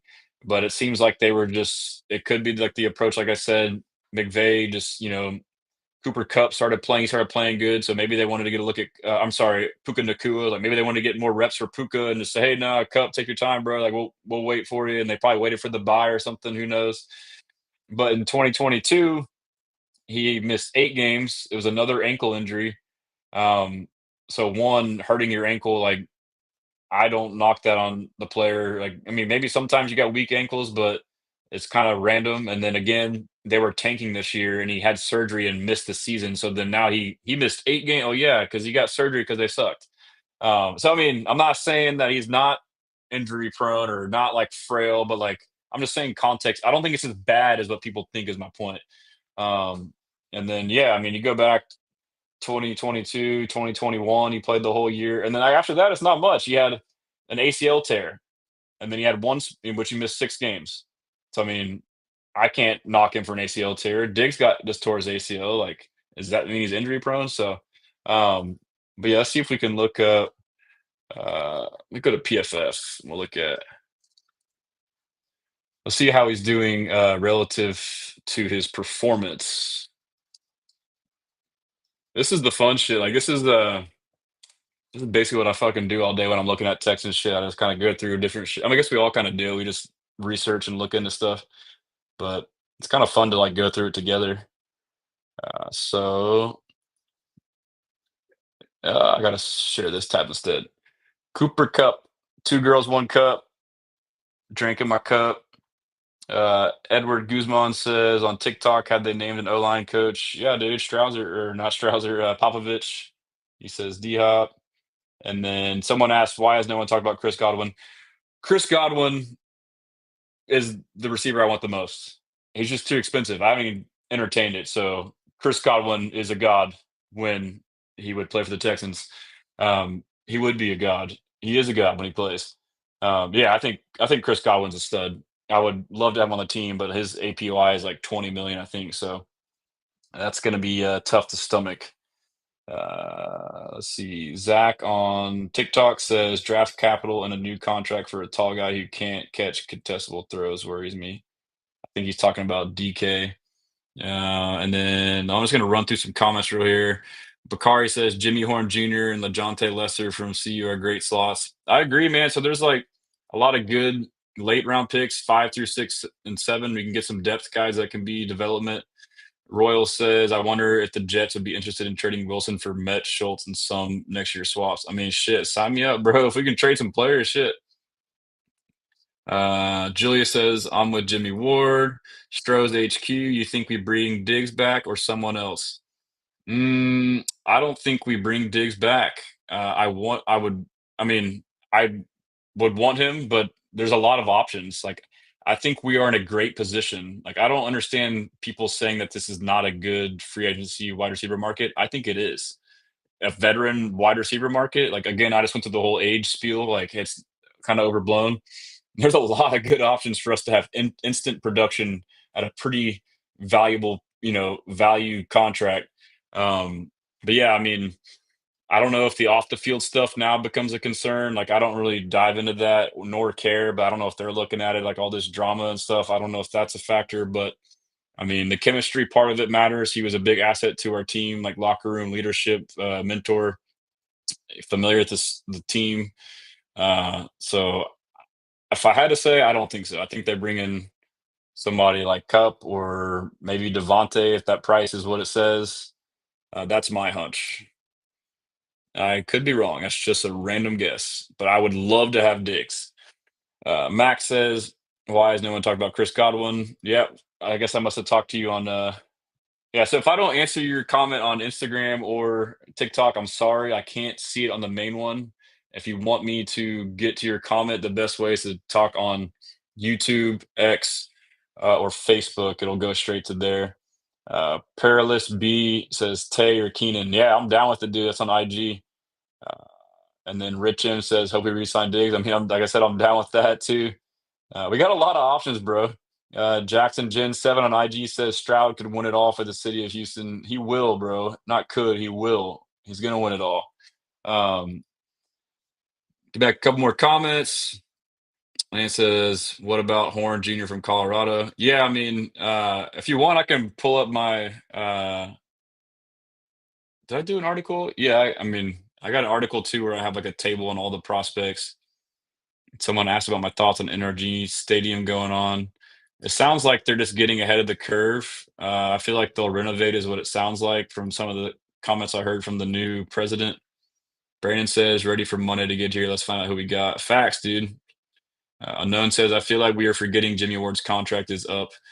Do we just not re-sign him for we not have? We re-signed his ass last year, which is crazy.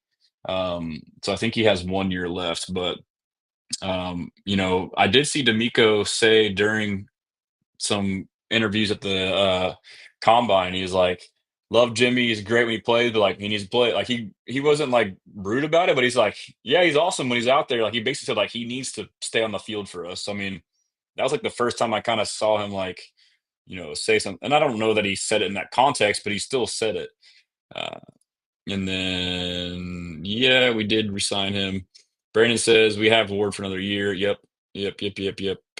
Uh, extended him pause. Happened during last season. Yeah, Julius, it did happen, bro. Brandon says, in my opinion, Ward and Petrie are just going to share that nickel spot.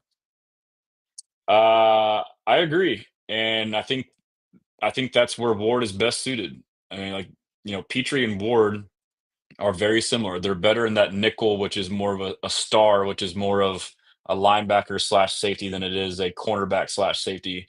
They're in there for run defense and short route coverage, and they are both elite at it, in my opinion. They're allowed to play in a position that best suits their skill sets. Max says, I think we need to get rid of Ward. I don't know if we will. I think he's good depth at least. Julius Harris says they will and true. Brandon says MJ Stewart is gone, so that frees up cap space and room in the safety room. Good point.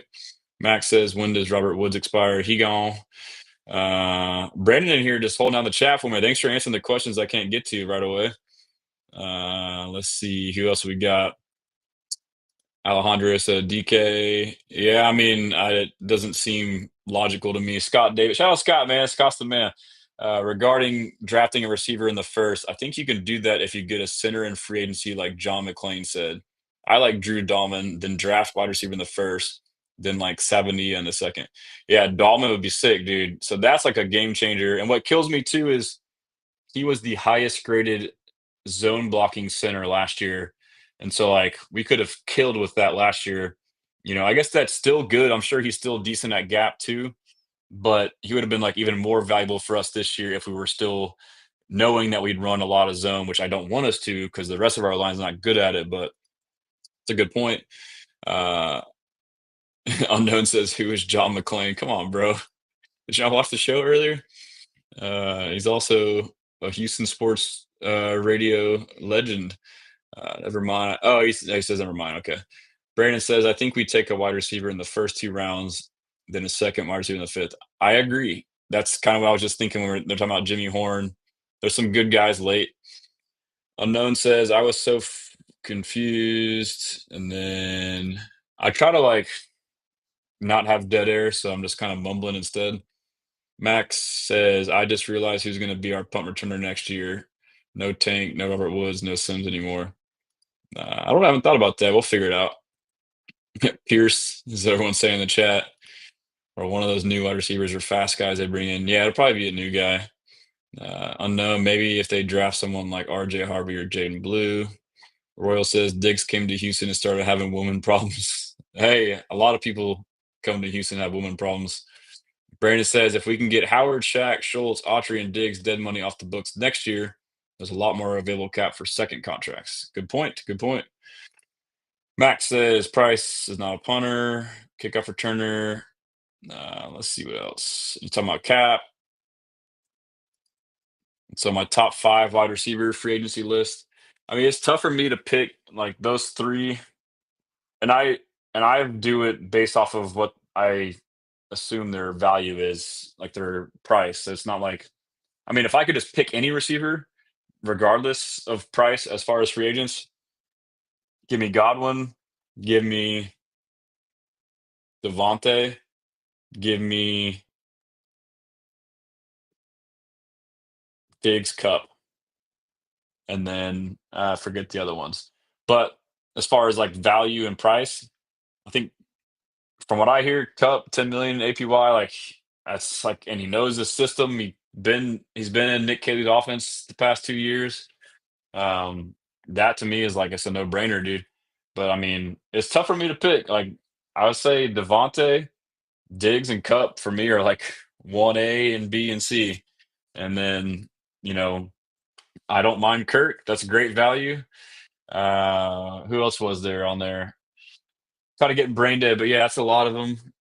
King Josh says, hopefully we drift something good this year. I think he means draft, but yeah, I'm sure we will, man. Engineer, if Luther Burden drops in the draft, he can return punts. Yeah, to me, he is a special talent, but he's overrated, especially in the late first. I feel like he's more of a gadget guy than anything, honestly. That's just a lot of screens. I know like that was most of the offense last year, but I mean I saw the same throughout most of his career. You look at his stats, like his A dot, his average depth of target. I mean, he's not like a field stretcher, limited route tree. Maybe wrong, but that's my opinion. Anyways, back to Cup. PFF grades, again, not the end all be all. Doesn't mean, oh, by the way, he was drafted in the 3rd round, the number 69 overall selection. Nice. I think, was Nico Collins also the 69th selection?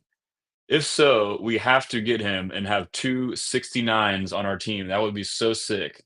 Let me just type in Nico Collins real quick to see what his year was. I mean, if that's the case, we have to get him, dude. Oh, he was the 90th. I'm an idiot. Anyways, still 69. That adds value. But yeah, so like the grades weren't bad. I mean, 71 is not bad. Like the way they do their grades, like they're super strict. So like 70s is not bad. So he was 71 overall offense, 72 pass catching, and he was pass blocking and run blocking is 55. So like that's where he adds value to the run game. But obviously he graded worse last year. But if you look at his career, I mean, we talk about how old he is. I mean, he's been in the league 1, 2, 3, 4, 5, 6, 7, 8 years, which sounds like a lot, but is it a lot? I mean, all these other receivers we're talking about are also like the same. But yards, I mean, I'm getting some real bad cotton mouth. I'm gonna run a video for 1 second and grab a water. Just hang with me. So there's no dead air.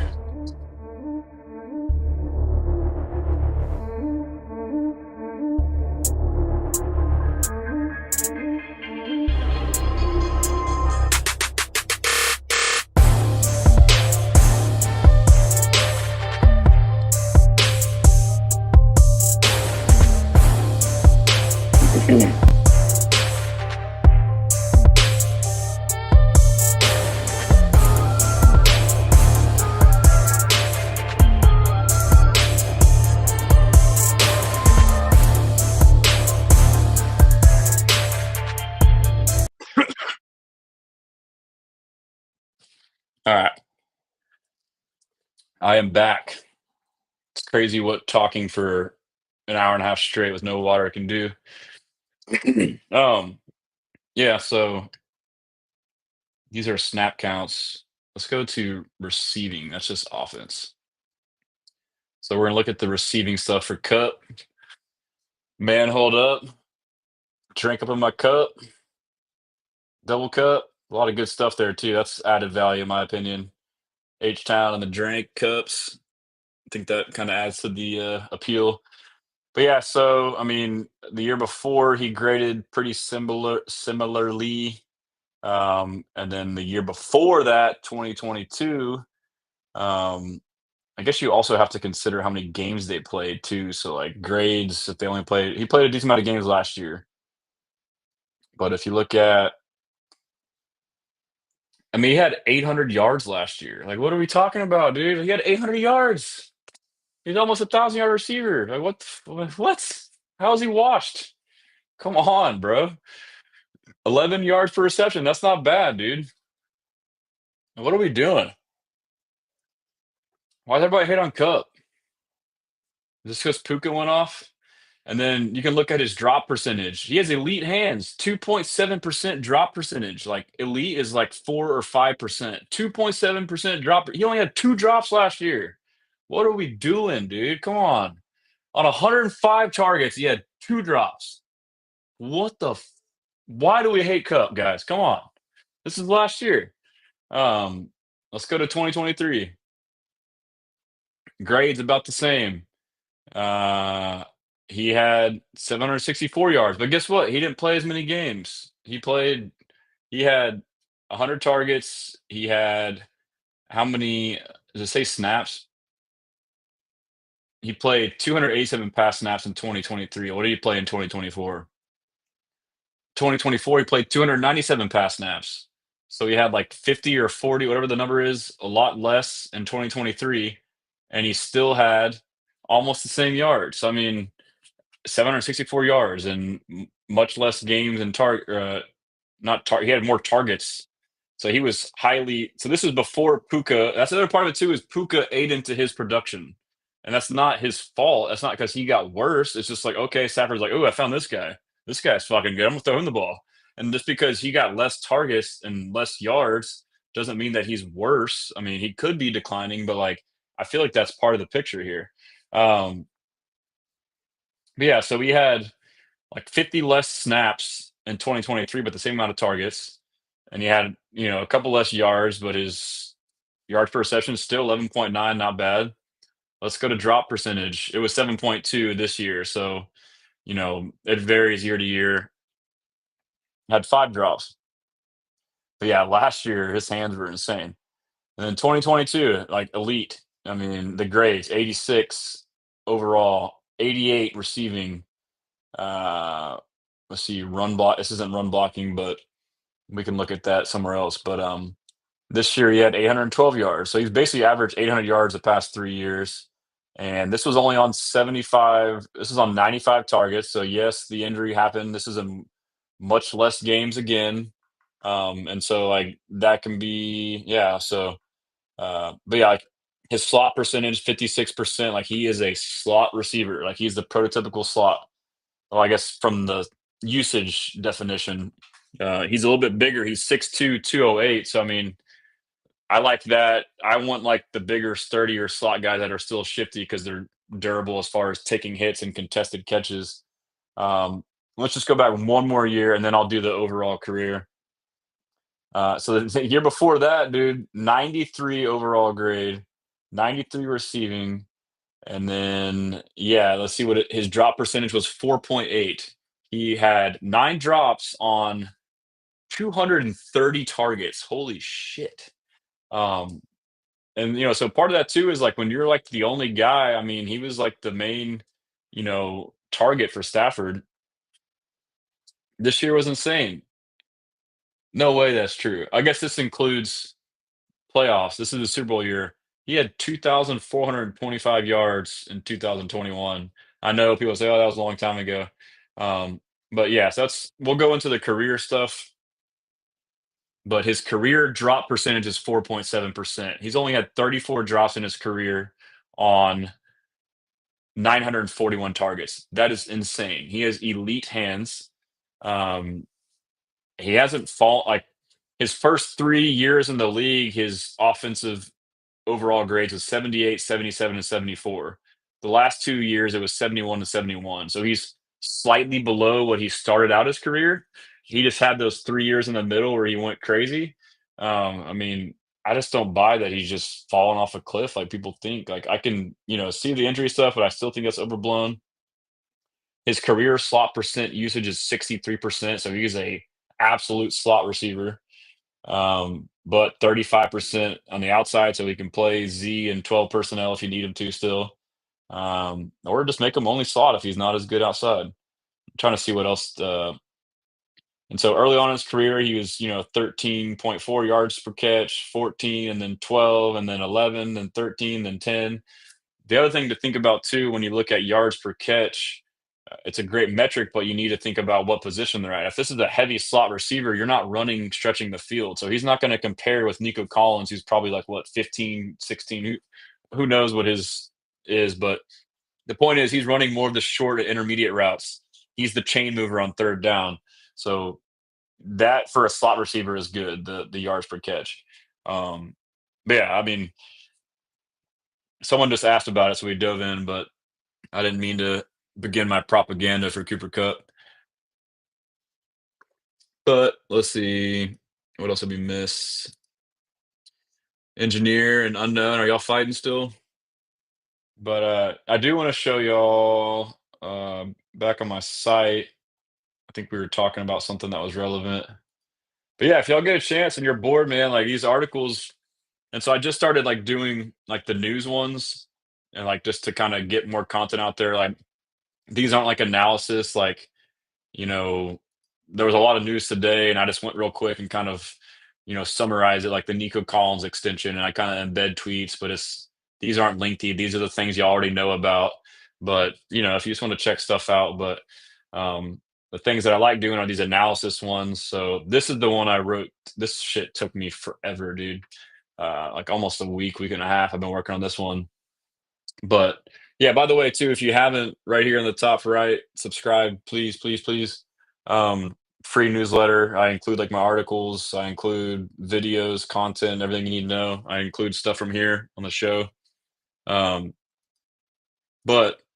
my latest article here about the O-line room, I mean, this is how long it is.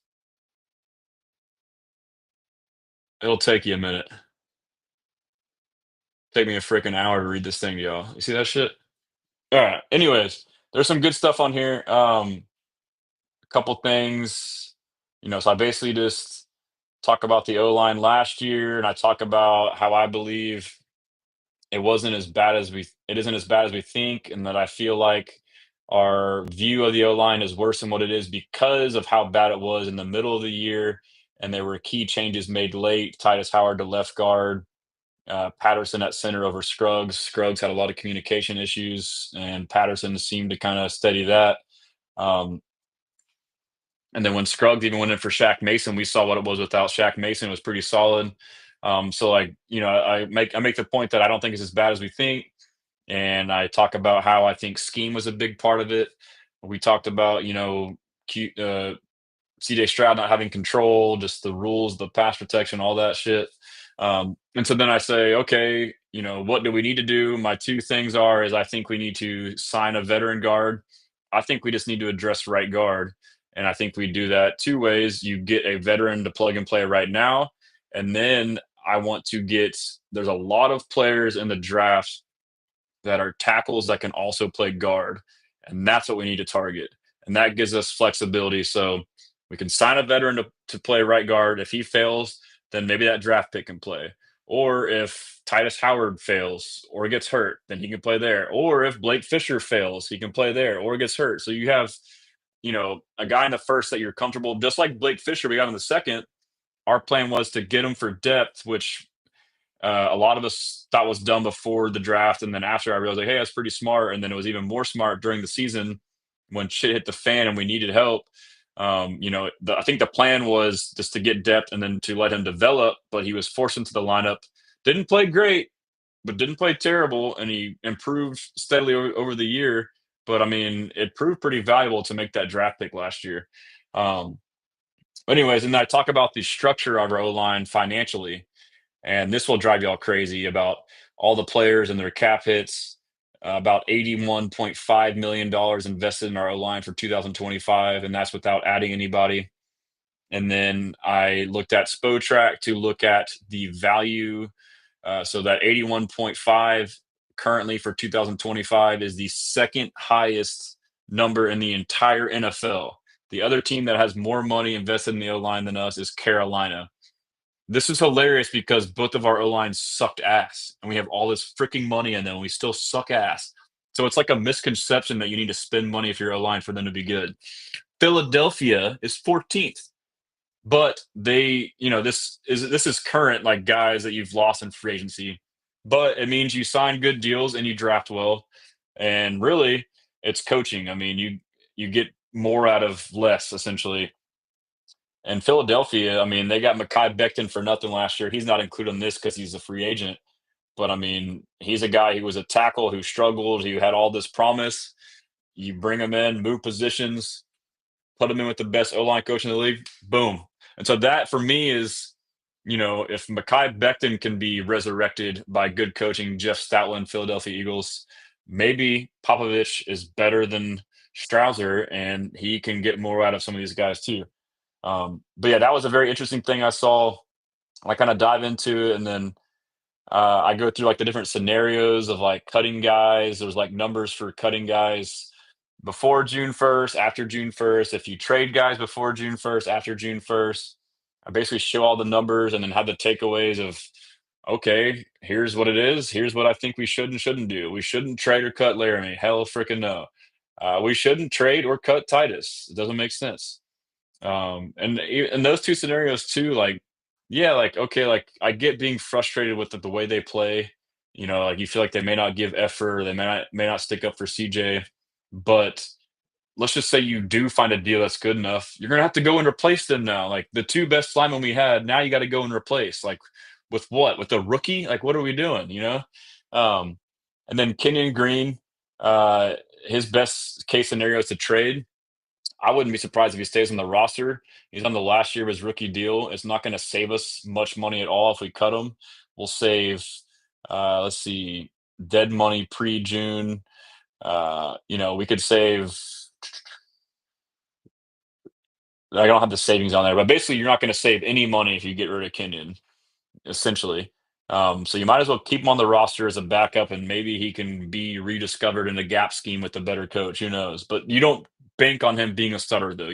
If that happens, great, but you don't plan on that happening. And then Shaq Mason, he makes sense to cut or trade if anybody wants him. But and then you do a post June 1st cut, which means you can spread the cap hit. You can save money on the cap over 2 years. I think you can.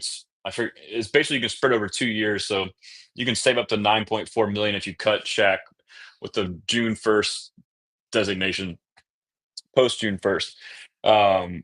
Yeah, so like my strategy is sign a proven right guard in free agency. I have a table of all the top guards: Sheriff, Daniel, Zeitler, Macari, Hernandez, Becton, Reisner, Brown, Jenkins, Shelton, Corbett. I even got centers in here: Kelly, Banks, Fries, Dahlman. And I have, their age, years of experience, the team. I got their previous cap hit, their projected cap hit. I got games played. I got their overall PFF grade, their PFF block grade, run grade. So like this is like I gave you my opinion, but I'm also giving you information for you to make your opinion as well. Is kind of what my goal is on these things. And so I talk about Kevin Zeitler, dude. He's my Cooper Cup on the O line. Kevin Zeitler or bust. This dude is a freaking beast. Similar to, oh, he's 35 years old. I don't give a fuck, dude. If he can come in and play 1 year for us, 2 years, he played his best 2 years these last 2 years. And there's no reason to think that he would come in and not be a beast. And also, too, I was going back and looking at the video with Micah Parsons and CJ Stroud when they were talking about their ideal offense. versus his ideal defense because he talked about Devontae Adams and that became relevant because Devontae Adams was cut. I realized in that he picked Zeitler as his left guard, even though he plays right guard, it doesn't matter. At the time, it was 2024 in the spring, so he was talking about the 2023 Ravens in the fall. He said number 70 from the Ravens. That was Kevin Zeitler. CJ Stroud said, I want this guy as my best guard in the league.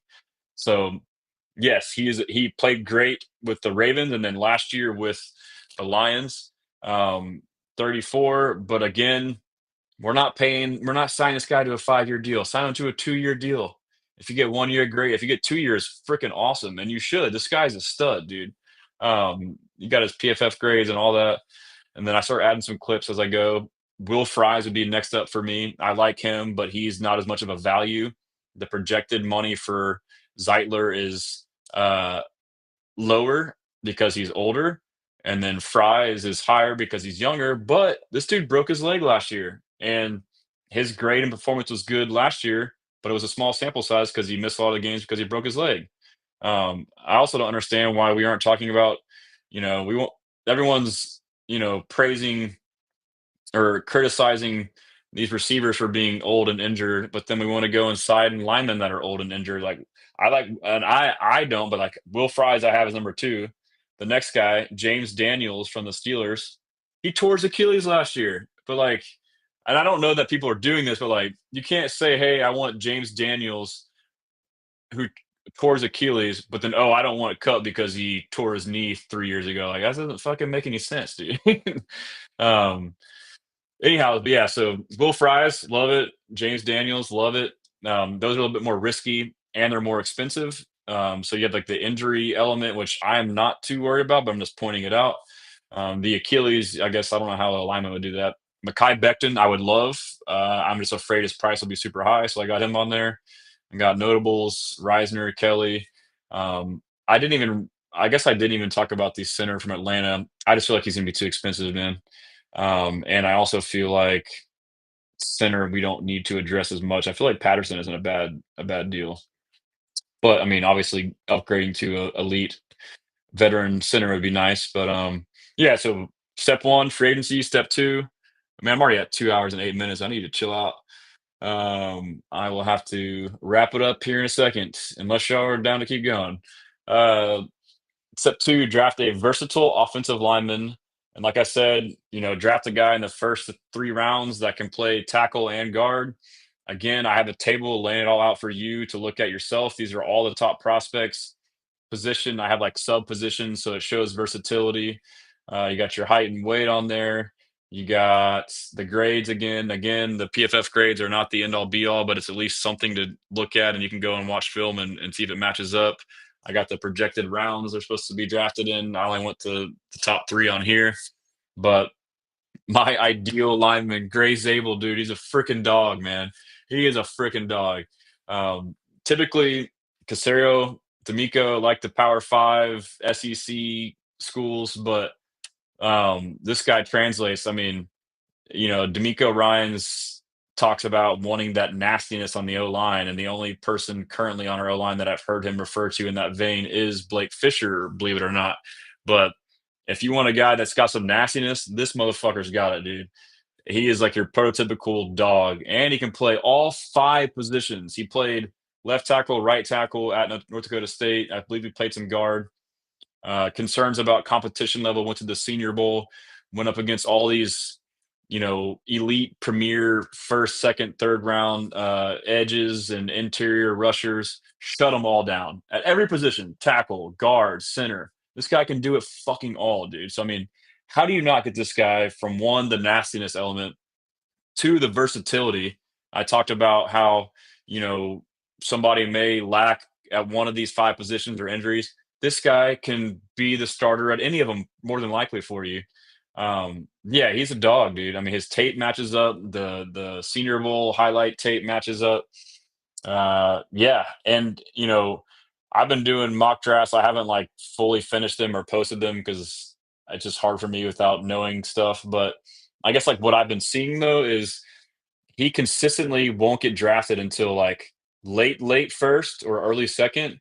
So I mean, like you could even try to like trade back marginally and still get him. So I would love to have him. That's like my number one. And even if we don't get him, fine. But like, you know, Kelvin Banks, I talk about. I know Lance Zierlein had us trading up like a lot of picks for him. I think he'd be a beast, but I wouldn't want to trade up to like 15th. If he drops to like 20, 22, I'd consider it, and as long as it's not too much. But he's another, beast who can play inside as well as outside. Tyler Booker, we all know about. I will say I am like mildly turned off by the testing, but not a lot. I mean, I don't think I'm starting to question. Before it was like, oh, will we get him at 25? It's like now it's like I don't know if I'd take him at 25 or not. Like, would you trade back and hope he falls? The film's great. Personality's great. He fits the Swarm culture. But not only was it the testing, but reportedly, and I need to watch, I've watched some, but like reportedly too, like his drills didn't look good. So like I think the drills are worth noting too, like how they move. I mean, so if you test bad and look bad in the drills, and it's like, well, yeah, shit. Um, so I don't know. It's just a big question mark. And I don't. People are like seeing the Kenyon Green stuff. He was the same interior lineman who tested bad. I mean, I don't. I wouldn't say. I don't think it's that bad, but anyway. But he's purely a guard too. He's not no flexibility. Mimbo from Missouri. This guy's a dog. I wouldn't mind getting him late first if he drops back there. Flexibility, right guard, right tackle. He's played against a lot of good talent, SEC, against a lot of these edge rushers that are, first, second rounders and shut them down. Savania, Scott talked about it. Arizona, he's got flexibility, tackle, guard. Josh Simmons, another guy I agree with. Flexibility. Marcus Imbow from Purdue. This guy can play all the positions. Um, he's a dog. Those are round one targets. I got day two. Ozzy Trapio. I don't know how to say his name. I'm just saying it. Um, the Texans met with him, and I need to do a list to see all the guys that the Texans met with, which, I feel like they meet with like pretty much everybody at the combine. And then we do need to think about on these 30 visits. I think last year Jordan Pund did it, Texans Thoughts. We had all these lists of people and we're all tracking who we're meeting with on 30 visits, and we don't even draft any of those guys. So like it's almost like smoke screens. Which I mean we don't know either way, but regardless, I think they at least have draft combine visits, but we met with him, and then I happened to read some random article when I was reading stuff on Scarnecchia, Dante Scarnecchia, probably the best O-line coach in NFL history, that coached with the Patriots while Nick Caserio was there, while Nick Caley was there, while Cole Popovich was there. A guy that Cole Popovich, I think, is like his mentor, or his like idol, whatever. Um, he is out of coaching, has no interest in coaching, like reading this article, doesn't really train guys, does it here and there as favors. He's training two guys out of Boston College. One is Ozzy Trapio. And I mean, if we're close to Scarnecchia, we trust him. He's, had his tutelage on this guy. That could be a name to look out for. And I think he has a versatility as well. Wyatt Millam, I like. There's a lot of good value. He's only guard, but he's a stud.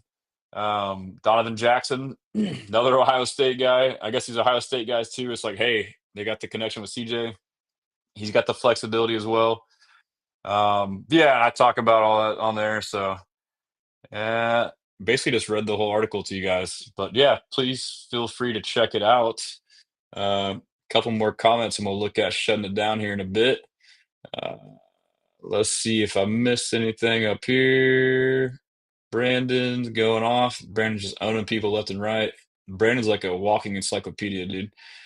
Uh, what did I miss? What did I miss? I'm scrolling up. I mean, you guys are getting after it up here. Boy, Brandon's just dropping knowledge, huh? Did I miss any? Yeah, Burden getting roasted. And then let's see. Stop sharing. Engineer, you're saying stats that are his fault, like Matthew Golden. You're talking about Matthew. I think Matthew Golden's a beast too. Uh, but it'd be tough to get him in the first. I'm just reading through to make sure I didn't get anything. Talking about the Bears freaking out so bad they went. Yeah, I mean, we'll see if it pays off. He's definitely they're gonna have to pay him. And then talks about Brandon Fisher. Yeah, I think I'm pretty much caught up. And then Brandon says, if Titus moves into guard, then maybe Ozzy Trapillo could be our swing tackle. Yeah, I mean, and like Fisher could maybe play guard at some point too. I mean, did the same with Blake Fisher, met with all the other drafted Fisher. Yeah, so they'll definitely show us some smoke screens, but we'll be on it. I'll start covering all that, and that's the fun of this too. Is like you like it's funny because like you go through the whole season like, oh, I need a break, and it's like fucking off season, baby. Like it's combine, it's draft, it's free agency. But like it's fun. Like we get to like learn about players. We get to like find guys that we like and we hope we draft and root for them. And then if they don't, it's fine. And like the cool part is like you learn about a lot about the guys coming out in the draft. And then now when you watch the other games, like, oh, I remember this guy, I remember that guy, and you kind of follow their careers. But I think we all like to, it's like a game too. Like we want to try and figure out one, who we want, and two, who we think they will get. It's just fun, I mean, we're just losers who are obsessed with football. That's all. While Spartacus says getting a guard now who they can put at tackle if and when Tunsil era ends would be massive. Exactly, which is like Brandon said too. It's what they did with Fisher. You provide yourself with options. Like we didn't have to get a tackle last year, but like I'm damn sure glad we did. Because I mean, like, what would I like as bad as our O line was last year? If we didn't have the ability to move Titus to left guard and put in Fisher at right tackle, like what would have happened? I mean, shit. um, yeah, so that's crazy. That's 2 hours and 17 minutes. My eyes are getting red over here. I appreciate all you guys, man. Y'all are so awesome. Uh, yeah, as always, feel free to check out the site. Please subscribe to the newsletter. Check out the articles. If anybody wants to write on my site, I think someone said it in the comments, maybe. Feel free to do so. I'd be more than happy to set y'all up with that. I would like to start going live more because I feel like as much as we talk about stuff, we still don't cover everything. Um, I think I want to do like a live where I'm going to explain my article at some point that I wrote about the pressure on CJ Stroud and why it wasn't his fault. But yeah, there's some other good ones. Or I have an analysis piece too on Titus Howard about, you know, is he better at left guard or right tackle? I kind of dive into the stats and come to my conclusion, allow you to do your same with the stats. Just went through that one. I got some news ones on here. I go through kind of saw the Devontae Adams, whether we should sign him or not. Um, but yeah, I mean, that's all I got. I mean, I got the store too, as always, if you want to check something out on the store. I've been saying it, but one, I need new merch and I need new Rockets merch, but I need to drop a sale as well. Got all the stuff on there. And yeah, I'll probably start pushing these profile things soon. Um, we can start our own little community on here where we can have like our own little Discord on here. Let's see, Discord. And it takes me like I can't ask people to do it on here if I don't even do it myself, which I haven't been. But I might try to start getting that going. But yeah, I mean, as always too, like feel free to check it out when you're bored. Like I put a lot of the form content videos on here. Like, I mean, you can watch anything you want to get caught up. There's endless content for Texans long form on here. And then as well as if you ever forget anybody in the media's name or info, like all that shit's right here. I mean, I got all their stuff populated. Um, and like I would like for this to like all be like individual websites. I got to start hitting people up to get them to fill it out where you can click on their stuff. Uh, it should go to a page. Yeah, and like I can fill this out where like Cole Thompson from Texans Wire can like embed all this stuff in here. Like it's kind of the goal on that. But yeah, man, I love the Texans. I love you guys. We blessing. I will see y'all later.